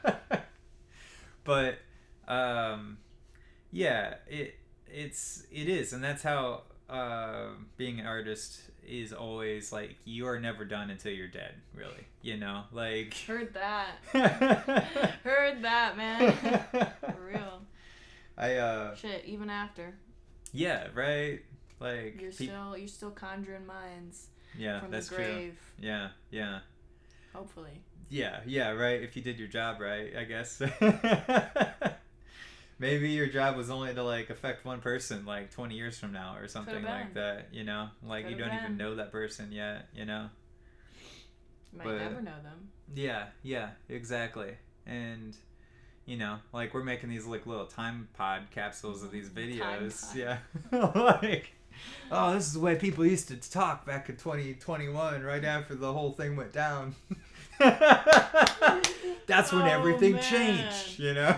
Really, though. Yeah. Really, and I'm sure there'll be, I mean, there are a million and one books and podcasts and videos of people talking about it. Yeah, you know? Yeah, like for sure. It's here. It's happening. It's happening right now. Yeah. And it's shit's about to go boom. Yeah, that's the general consensus, you know. Yes. But I think it's great. Yeah. It's great. And not it's even exciting. just it is exciting. I'm very very grateful to be alive in the time that I am. Yeah. That's for sure. It's a very sit back, popcorn, watch it all unfold kind of era, you know. Yeah. Even just with like transportation, moving to electric cars and automated cars and possibly subscription services on your car so that you can. Yeah, have you heard about that? Like no. They're talking about running fleets of automated cars with a subscription service like Netflix, basically. So like so you live like. And this is all going to start in cities, obviously, but they're talking like in 10 years, like possibly like 95% of transportation could just be a subscription service. Where you just like subscribe to Uber and then you just click the button, automated car comes, picks you up, takes you where you need to go. Automated car? Uh-huh. Like without a human? Uh-huh. Yeah. I'm cool on that. I'm cool on that, man. I don't like that. Well, you won't have to worry about that because it'll be... What might end up happening is automated flying, quadcopter, vertical takeoff landing vehicles. Nope, keep that shit away from me, man. What's interesting is that like 1/3 of the land mass in a city is all parking lots, right? So 1/3 of the land mass, yes, in the cities. Yes. So is that just like a general average? Yes. Big chunk. That's a big chunk of land. 33.33. Yes, exactly. That's the percentage. Whoa. Generally speaking, right? And so if this happens, right, like you'll see like all of that land open up, and people are talking about it turning into little landing pads for the vertical takeoff and landing taxis and things like that. The They're way. gonna take off. Hell no! What? Yeah, the VTOLs, you know. Vertical takeoff and landing. I like my car. I'm gonna keep driving my car. I like cars too, but I also hate other drivers, I guess. Yeah. I try not to use the word hate.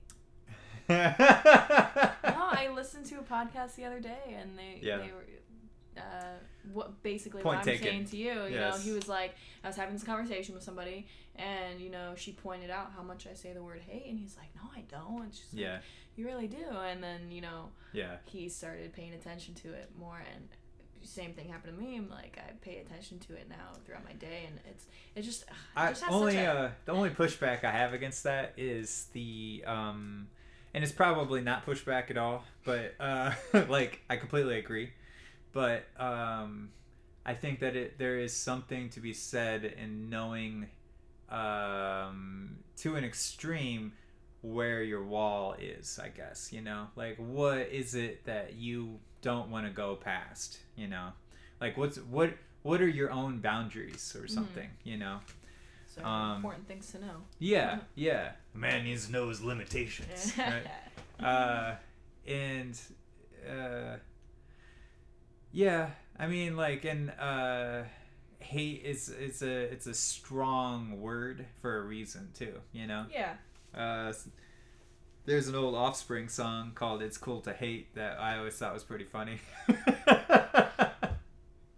That's my only other reason why I like that word. But I understand, like, the real negativity on yourself if you keep saying it to yourself about something, you know. Yeah, and well, the thing is, it's just usually such minuscule things. Like, right, that's true. See, it's more, I'm afraid of other drivers. And that's why valid. I say that I hate other drivers, because they're scary. They're like, it's literally a life or death situation. It puts people in stressful situations that are in fact life or death, you know, right, with people who are completely oblivious of the road while they're driving on it, you know. And that's treat it very casual, right? Yeah, because it feels that way, you know. It's like, oh, I'm just driving a car. It's like 3,000 pound situation going how fast, like, it's like, okay, like, you're gonna hit that parking spot and I'm gonna hit the parking spot right next to it, and we're both gonna go 50 miles an hour at those spots at the same time. How about we do that? That sounds insane, but that's what we're doing, you know. Like, I just don't like it, you know. And like, neither do I, man. That's why I like the automated cars, because, you know, they're talking about, like, I mean, they've had automated cars for, you know, what, 7, almost 10 years now, something around there. And the safety keeps getting better, and it's already like 10 times safer than a human driver, you know, at this point. Or a year ago it was 10 times safer than a human. So at the point it becomes 100 times safer than a human, it's like, I would way rather get rid of that stress. The insurance companies are going to be very upset. The insurance companies are going to say, you can't drive, you know, because you're a human and you're this fallible. And you are going to cost us this much money if you drive. So therefore, your insurance rates are going to be through the roof. And that's exactly right. You know? Damn. Yeah, exactly. And I don't so, like where this is going. I don't want to be involved in any of this. And that's part of the change, though. That's part of, like, you know, in the next 10 years, like, the change that we're talking about is it's not just in one sector. There's so many things going on at the same time, you know, like. I'm more concerned with being able to live in a 5-dimensional world. Not about automated cars. Yeah, I mean, but it's part of the thing that's happening, you know, because in about 3 years, electric cars are going to be cheaper than gasoline cars, period, you know, and so people are going to like, overall cost. I'm putting a lot of money into building out my car right now. You got really fucking me up. Yeah, I'm here, sorry. Man. Like, I'm just talking about your portfolio and your future investments right now, you know, like. This is need to know the information, I guess, you know? Like, well, I guess at least I'll have something valuable at the end of the day. Yeah. Hopefully. I mean, we're not going to run out of gasoline for 40 years, you know? So, I mean, we're... Good to know. Yeah. Yeah, I mean, I hope I can drive past 60. Right. Yeah. I like having the windows down. Yeah. Sun shining. You can still. I mean, you can put your windows down in an automated car too. Well, see, that's what we're doing here at the BB Motors factory where we're at right now. We're selling little small cars and we're selling little scooters, so you can still drive around, and they'll all be electric, but you can still drive, because driving is. I mean, it's going to become a niche thing, you know. Damn, that's gonna be a crazy world we live in. Yeah. That shit. I mean, we're already yeah. here. Yeah. Like, it's not going to get much crazier. It's just going to change, and it's going to be crazy to us because we already lived in this world, you know? Yeah. Somebody's like grandma or someone I know the other day. Somebody that somebody knew, whatever. Yeah. They had just recently passed, and they were 98 years old. Yeah. And they lived in a world with horses being the main transportation. What? Like... Yeah. You know, that wasn't that long ago. No, it wasn't. It's fucked up, man. Yeah. Yes. Very much like, so. What? It's 2021, so... Yeah. So they were born in like 1920. Yeah. Maybe they didn't live in a world of horses, but maybe there was like one horse on the road out of 99 cars at that time. Yeah. Something like that. But still, that's... So many things to see. Yeah. So many things. Yeah. Yeah, I mean, we're seeing that same type of... I mean, I learned how to code, websites last year. Oh, shit. Yeah, like That's just cool. HTML, CSS, and JavaScript. I can read it and I can like code it, And then as of last month, I found out that there's an AI that I can like basically get, that I can like tell this AI like one word sentence and it'll like produce an entirely functional website for me, code everything, right? What? Just from me saying that one word sentence to it, okay? It's called GPT-3, General Purpose Transformer 3. It's an open source AI company or whatever, right? What? So that's happening, right? And like, what else can that do? It can take... One of the things it's doing is taking legal documents and like translating them into, plain English for people. See, that's another thing that like freaks me out, is like if this is what they are deciding to give us, like what's behind closed doors? Right, exactly. You know that like all the Defense Department and everything is encrypted with a quantum computer. It has to be at this point, I would think, because it's the only thing that's not hackable. It would take something like 200,000 years to hack into something like that, basically. Can you break down the firewall for me a little bit? Like, as far as like what? Like why? Why does that take 200,000 years? It's a quantum computer operates a lot differently than a classical computer, right?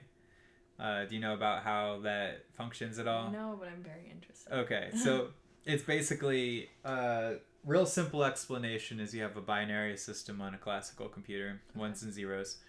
And then in a quantum computer, for each byte of information, you have 6 different possibilities at any given time, right? It could either be on, off, left, right, spin, whatever, right? And it's based off of the spin of an actual atomic, property, Holy fuck. Yeah. And they keep... The way that they're able to do that is that they keep the temperature... Like, these computers are gigantic refrigerators that keep the temperature down to, like, absolute zero. Because that, like, will have the least amount of artifacts in the way that this, in order to read the spin of these, quantum, properties, right? Yeah. Same thing happens with, like, superconductivity, too, at that, like, absolute zero temperature, like 0 Kelvin, right? Like, not 0 Celsius or Fahrenheit. You're talking, like, negative 273 degrees Fahrenheit, okay? And that's what 0 Kelvin means, right? Absolute zero temperature. And they're not at absolute. They're at like 0.00001 of absolute zero. Right. But, they're trying, Trying to be zero. Yeah, exactly. And they just installed a quantum computer in the Cleveland Clinic at the hospital because they can calculate out information just that's ungodly, like huge problems, like very quickly. Classical computers would take years for these types of problems, basically, and that's what they're using them for. I don't know what they're calculating at the hospital exactly. What I was gonna say, like, except for maybe like sounds like something that they like never seen before.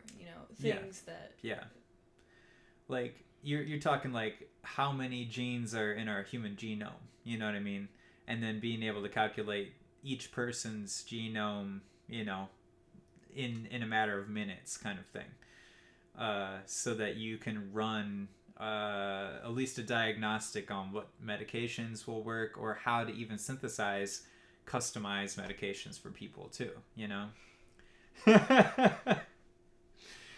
Yeah, right? So that's all happening too. I don't know. I think I just gotta run off to the woods. Yeah. Hide there. I don't know, man. Life isn't that complicated, really. Right. Yeah, that's why. The people just want to do stuff, It's like there's no stopping them. Back to the point A to point B. Yeah. We're all just hanging out, got bored. Right. So. Yeah. Well, I want to be the scientist that discovered something and it does something that I can put their name on that will last forever, for at least until the world explodes or until everyone I know is already dead in 100 years, right? Like it's completely like that. Yeah. It's like literally like Mark Twain wrote his memoirs to be released 100 years after he died. So they were released in 2013. Each volume was real thick. He's a genius in that matter of fact, because he knew that everyone he knew would be dead in 100 years, or everyone that he knew that knew somebody, you know what I mean, like a generation out of people not connected to any of those people anymore. They're all died off. Yeah, exactly. Kind of like in the movie Coco. Oh yeah. Classic, right? Yeah. Pixar is amazing at instant classics. Soul, have you san that yet? Yes. Yeah. It's I heard somebody say that was like they're like, well, I'm suffering from an inability to actually function as a human because of these paralyzing like thoughts that I'm having of my own inadequacy, and so instead of like going to a therapist and getting like medication, I'm just gonna watch Soul 2 more times tonight. Well, I'm sure that did it for him. Right, yeah. I'm sure it did. I'm like, ouch, yeah. I can feel that. I understand where that is, Absolutely.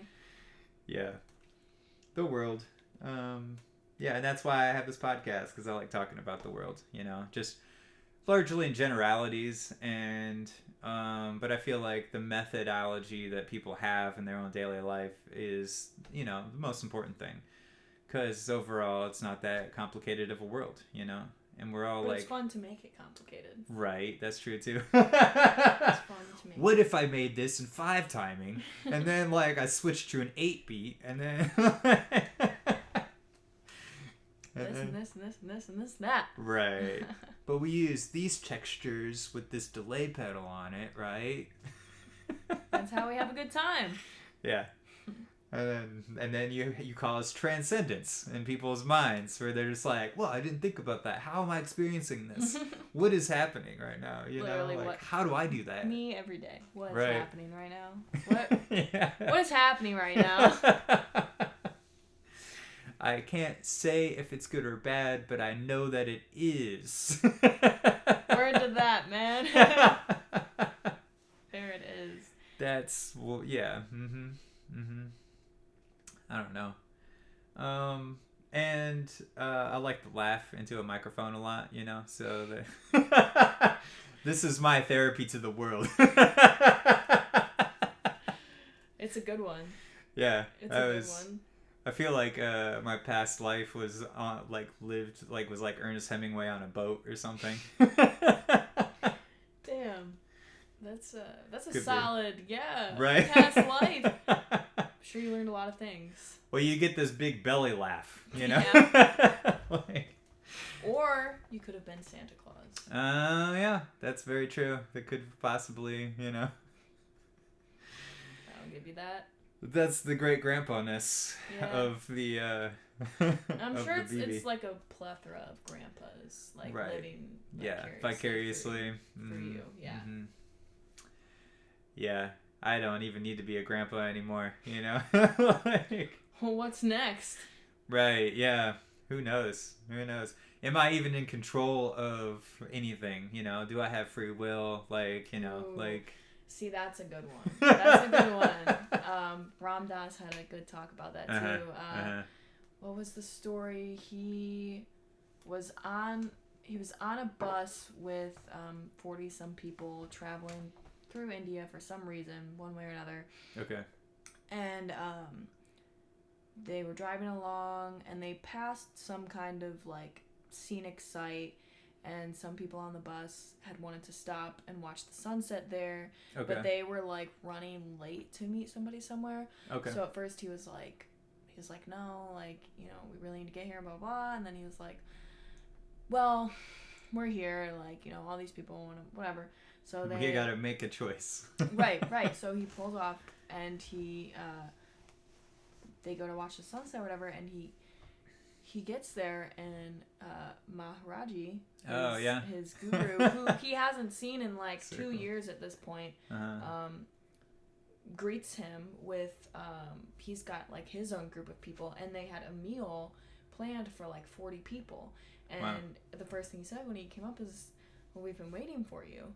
And they had like a meal prepared for every last one person on the bus. And right. Yeah, and so Ram Dass is like, oh, well, what even is free will? Like, did I even make that decision to stay or go? Like, yeah because clearly I was already going, like, and anybody, like, that guy can apparently pick it up like he's an antenna for the spirit world or something, right? Oh, there's stories of him being Maharaji,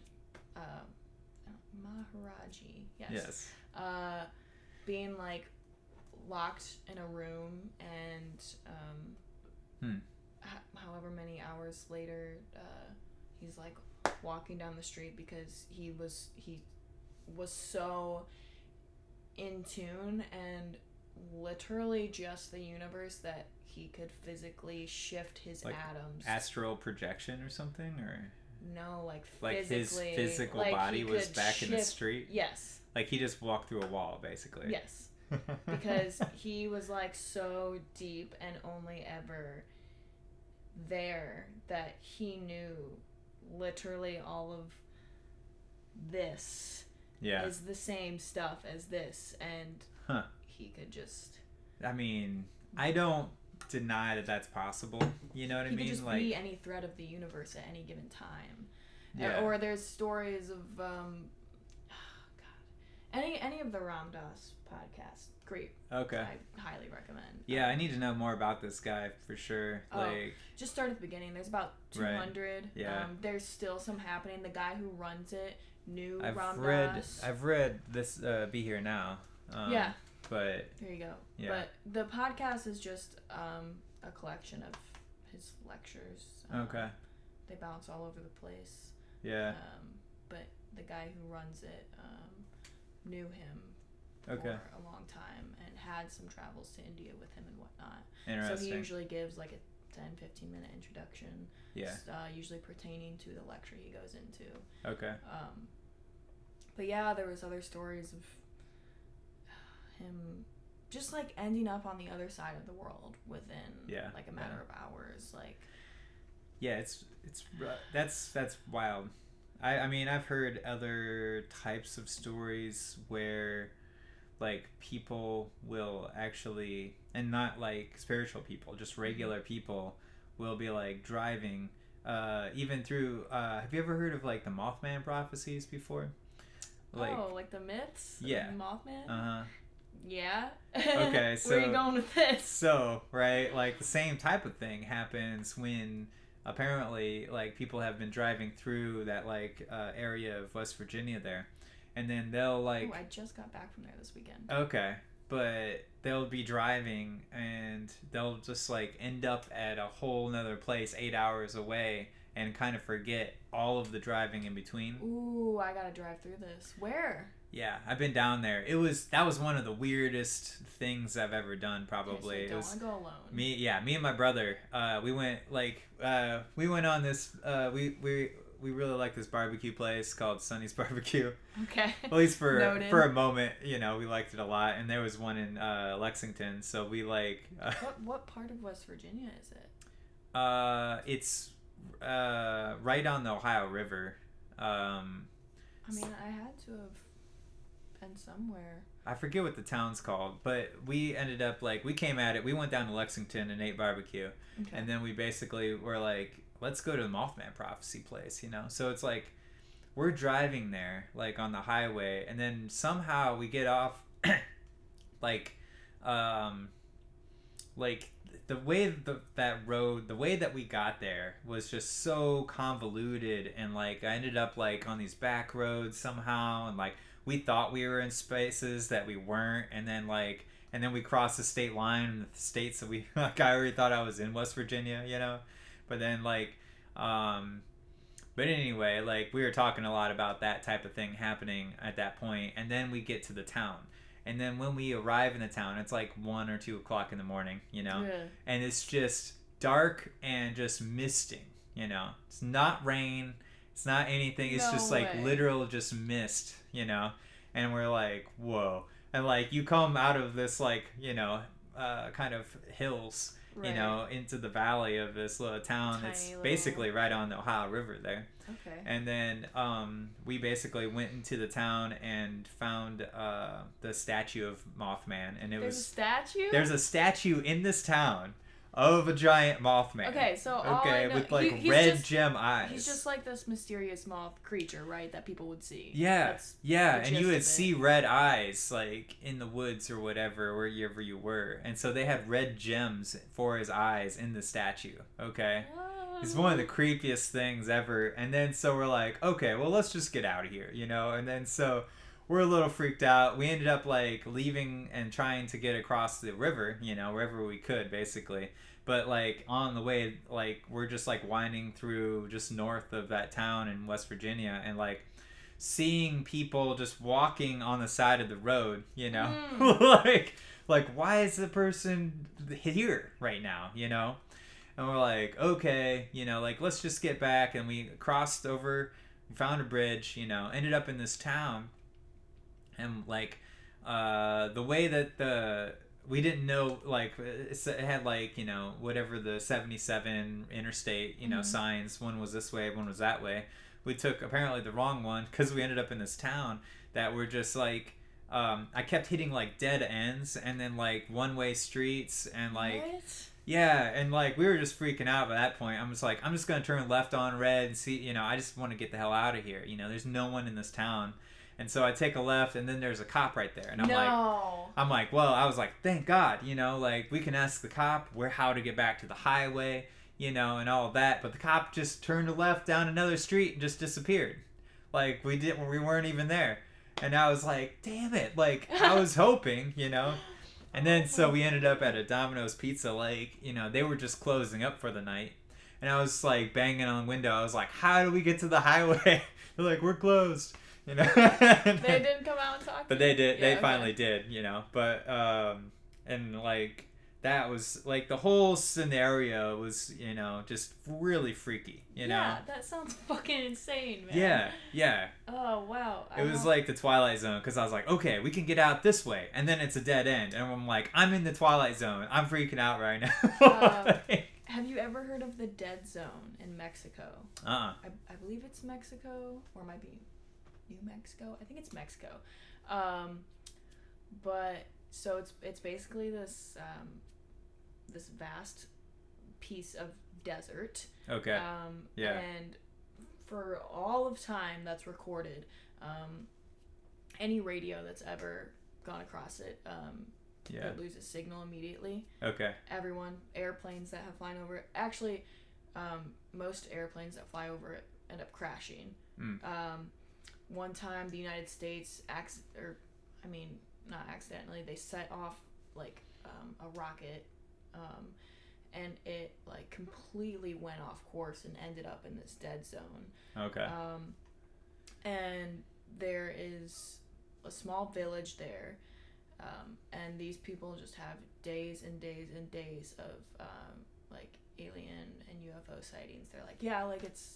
Oh wow. Yeah, like this is a thing. Yeah. And there's these things called, what do they call them? It's they call them something, but basically like there's people that have gone there and had these experiences with these humans that they always describe them the same, and they'll be walking in this bare desert barefoot with nothing. They have no water, no nothing. Right. And they like. How did you get this far? They don't speak English. Oh wow. Or like anything really. They like don't speak. And they like look kind of weird. I wish they're like wearing a human suit. Yeah, they are. No, like there's a podcast on this too. Okay. Yeah. I'll have to send it to you. Yeah, this one. Nah, they going crazy. It's some real crazy shit happens out there. And to this day, like nobody can explain it or get any kind of like anything to work within this area. Weird. Yeah. Like some kind of like electromagnetic ley line or something happening. Yeah. Yeah, because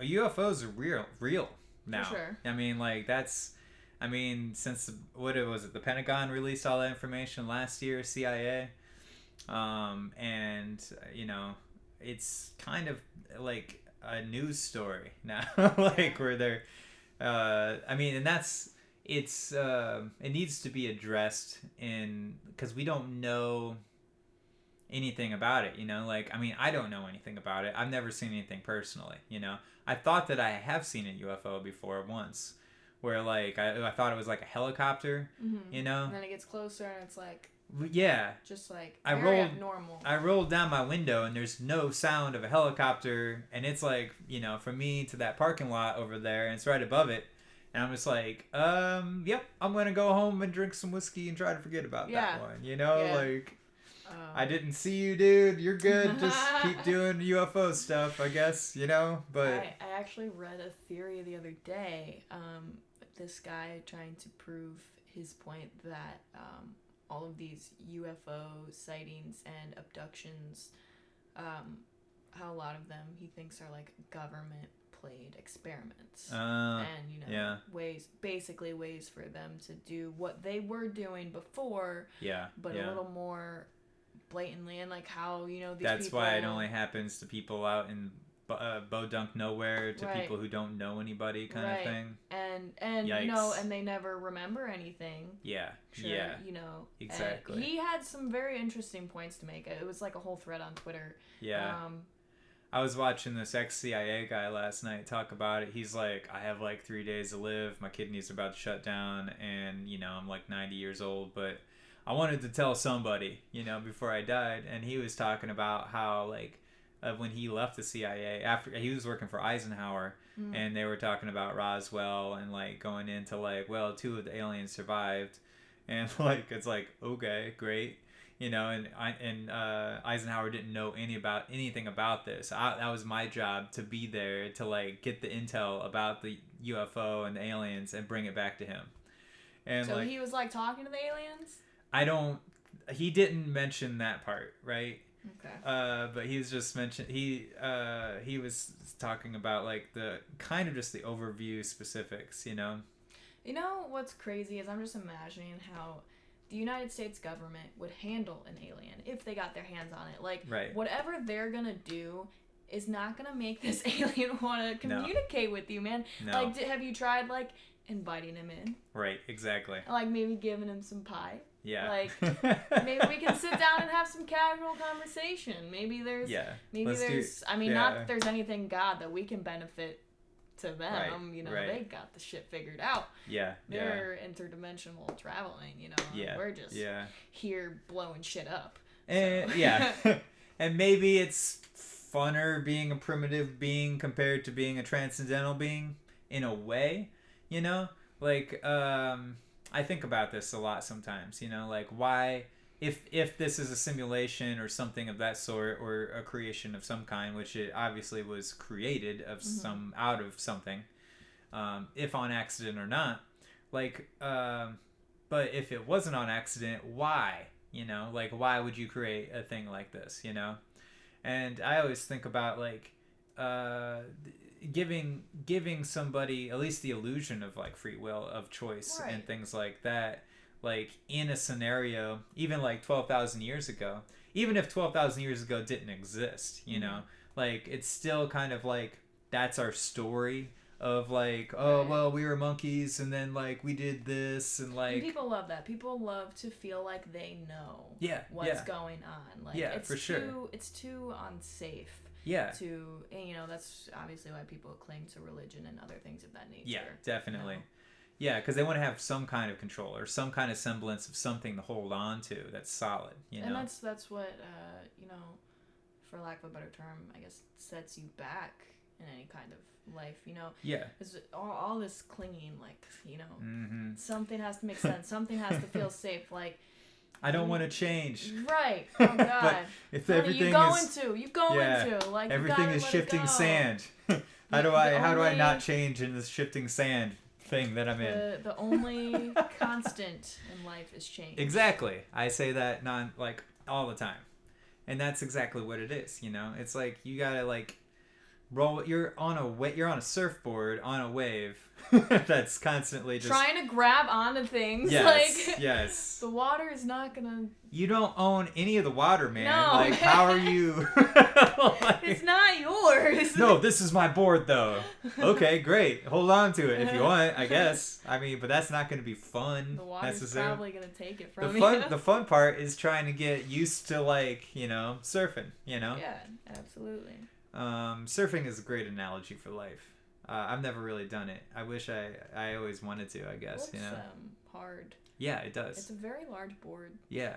I lived in Hawaii for a few months. Oh, that's right. Yeah. I spent a lot of time just watching the surfers, and I'm just like, yeah. Damn. that looks hard, man. Again, a good analogy for life. When you're a kid, you're like looking at your parents like, wow, that looks hard. Yeah. I'm going to stay away from that. I don't know if I want to do that. That sounds... Oh, yeah. It is funny how badly you want to grow up. Yeah. And then you get for sure. there and you're like, nope. Damn. It's a trap. I get a refund. Turn back. It's a trap. Oh. Yeah, no kidding. It's yeah, I mean, and it's cool in a lot of ways. I don't know. It's you're just going through continual, you know, transfigurations or metamorphoses in a lot of ways. I definitely believe, especially comes, you know, you create your own reality, all that. Yeah. Not to say like it's not true. It is true, obviously, but right. I also have a feeling, you know, I kind of pick and chose previous to. Right, you know, right. Yeah, before you got to life.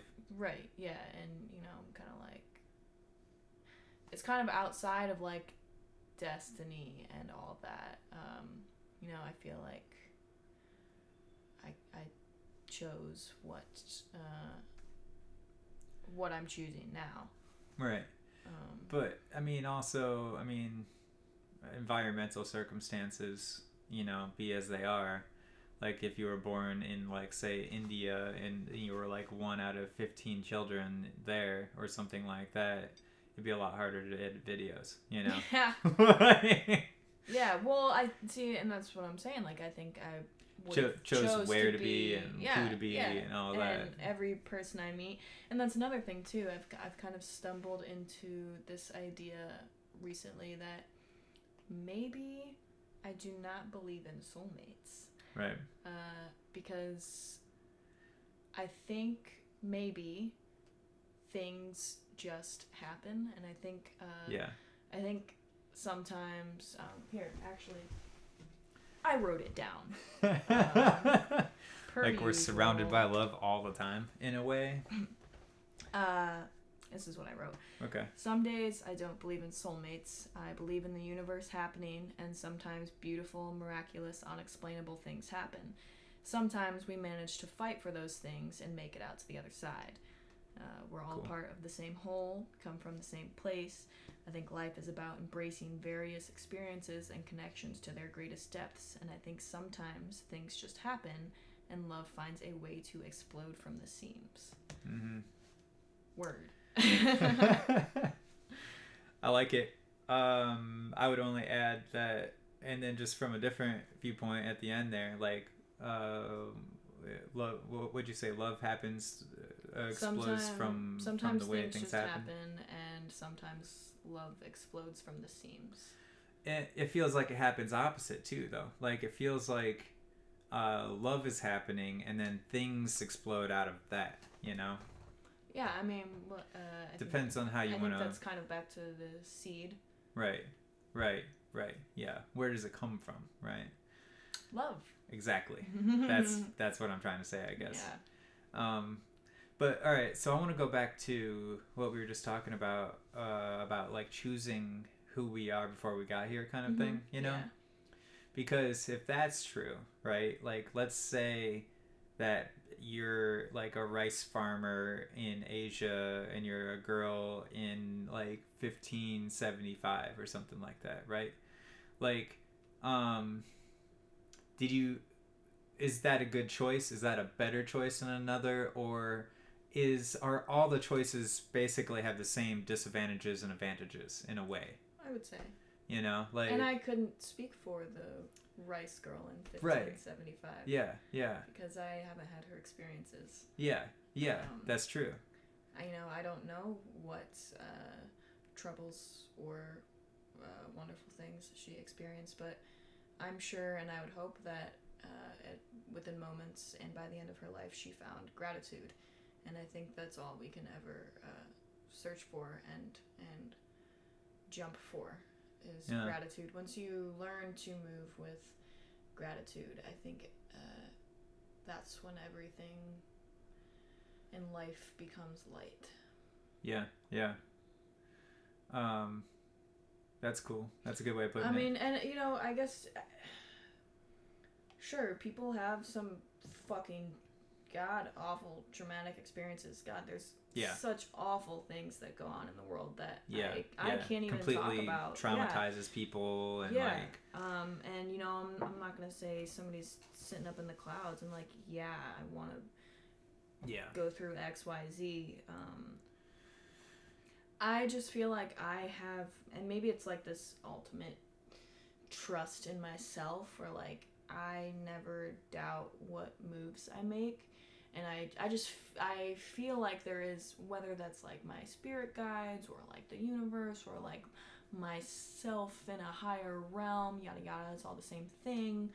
I just feel like when I make those moves and I make those decisions, I can feel that power behind me saying like, yes, that's okay. Mm-hmm. Like, this is okay.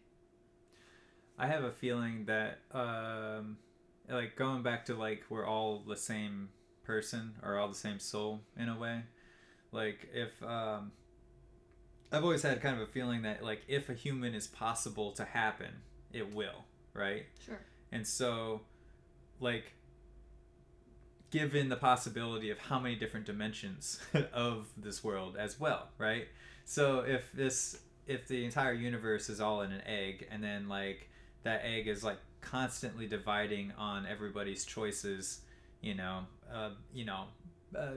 trillions, gigaplex times a second, basically, right? Because that's what uncomprehendable amounts of just like splitting universes, basically. Which it is. Right. Yeah. We just happen to be here. Right. Yeah. And what are the consequences of their experiences and the choices and like what happened, at every one of those forks, kind of thing, which is incomprehensible. But if you had all of those with under one roof inside of one cosmic egg, right? You would learn every single thing that is this place. You know, like Yeah. every nuance of it. And that's why I think you only exist here and now, because where's the you're right back to point A then, you know? Yeah, and so which is what we tried to get away from, because you know, yeah. we're just hanging out knowing everything. Like, So time travel is impossible, right? Because there's nothing to go back to or forward to, because there's only now. correct. Yeah, time is out the window. Right. Yeah. Anywhere you want to go to is right here. Although, right, like you can take a high-powered telescope and look backwards towards the Big Bang. Okay. I'm sorry, what? What did you just say to me? Okay, so and I don't know exactly what I'm talking about, but I've read it in a lot of physics articles over the years, and they talk about getting telescopes to look backwards in time to the universe, the primordial universe. They can somehow see the original like microwave background radiation of the universe, right?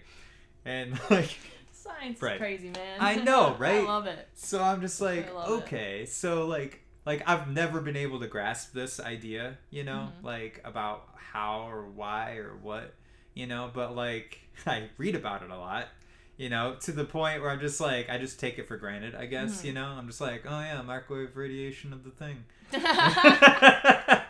I know about that, you know, but like, I mean, we don't. I mean, like, nobody really knows about that, you know? Like, right. What does that even mean? I've seen pictures of it, I guess, you know? Like, I know what it looks like in my mind, you know? Like, what the radio X-rays look like on a picture, you know? But, yeah. It's a funny thing, too. They could be feeding us horse shit. We wouldn't know the difference. Yeah, but why? But how? No, I don't believe that, though, because... like, why would all of these scientists be conspirating together? You know what I mean? Because all of the other things they're saying are observably true. What if it's just one evil scientist and they're all zombies? Because I watch microbiologists on YouTube. Okay. Because they're like, it's really hard to do this job. And, like, my professor said this. And he's obviously a microbiologist. And, right? Like... or I've taken classes with these guys, you know. I took a class from this guy named Dr. Lovejoy at Kent State. He's like the guru of biological anthropology. What a great name. I know, right? I wish that was my name.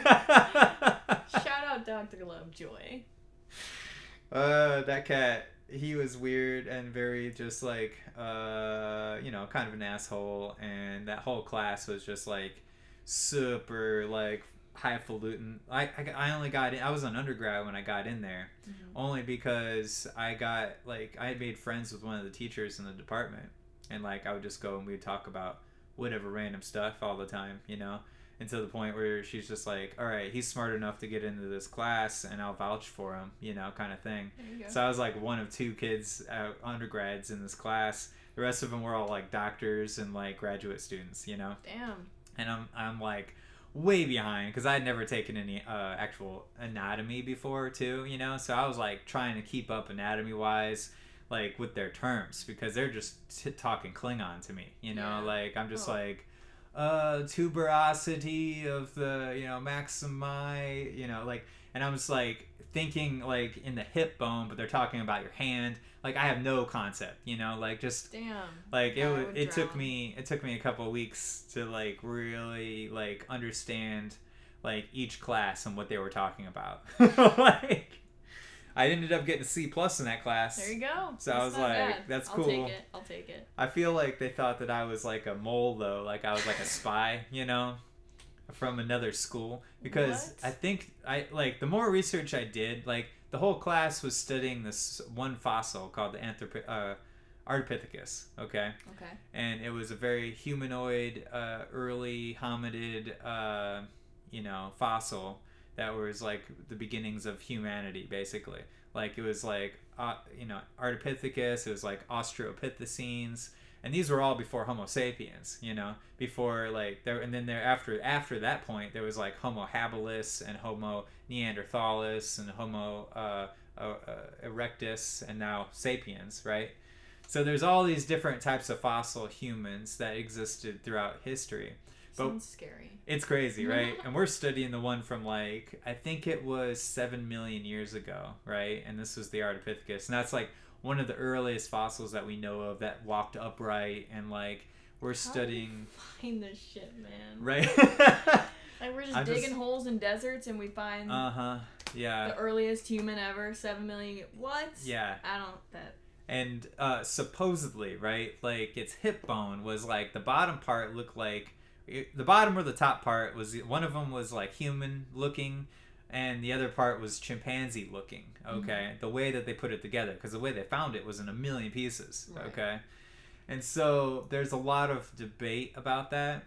And so I found out as I was researching it, because there's no other biologist or other school is allowed to study that fossil. Right, like what? Kent State has like reins on it. Okay, like so do they have the actual? They have the fossil at the campus. Damn. And yeah, and no one's really allowed to look at it really, except for Lovejoy, and he's like considered, you know, high guru in the field. Did a lot of forensics, knows his anatomy, you know, to the point, right? But when I was reading about, like, you know, looking up all the different articles about this fossil while I was researching, you know, different things in the class, like, I found these different other professors at other universities that were mad about it because they were just like, why won't they let us see this fossil? And but you know, like, if this is true, then like I don't, you know, like, and that kind of thing. That is very interesting, especially something that could be so controversial. Like, it is definitely. Like, you don't. Yeah. Yeah. Like, how are you just gonna say nobody else gets to form a real opinion on it? Yeah, exactly. That's crazy, man. I know, right? That's crazy. So there's that going on, you know, like in the science world. And it's like they base their opinions about it walking upright on the idea that like the bone was the bone on the top of the pelvis is a little denser than the rest of the bone, which is very indicative of the angle of your femur, you know, and your pelvis basically. Because our bone density is really thick right there. Yeah, based off of... That would make more sense. Yeah, exactly. And that's how, like, that's just how our bones operate. Like, in general. Like, if you walk and run every day, your bone density throughout all of your legs is going to be way thicker than if you're just sitting down watching TV every day. Sure. You know? And that's the whole idea. Yeah, I don't know. It's just... It was interesting because, like, I was always kind of like, I didn't fit into that class at all, you know, and no one knew why I was there. And, like, I didn't really know either. I was just kind of just curious about things, you know, like, and I was just like, oh, this is a really cool class. Dr. Lovejoy, that sounds crazy. Yeah. He's supposed to be the best teacher on campus. I want to, like, be there, you know? Yeah.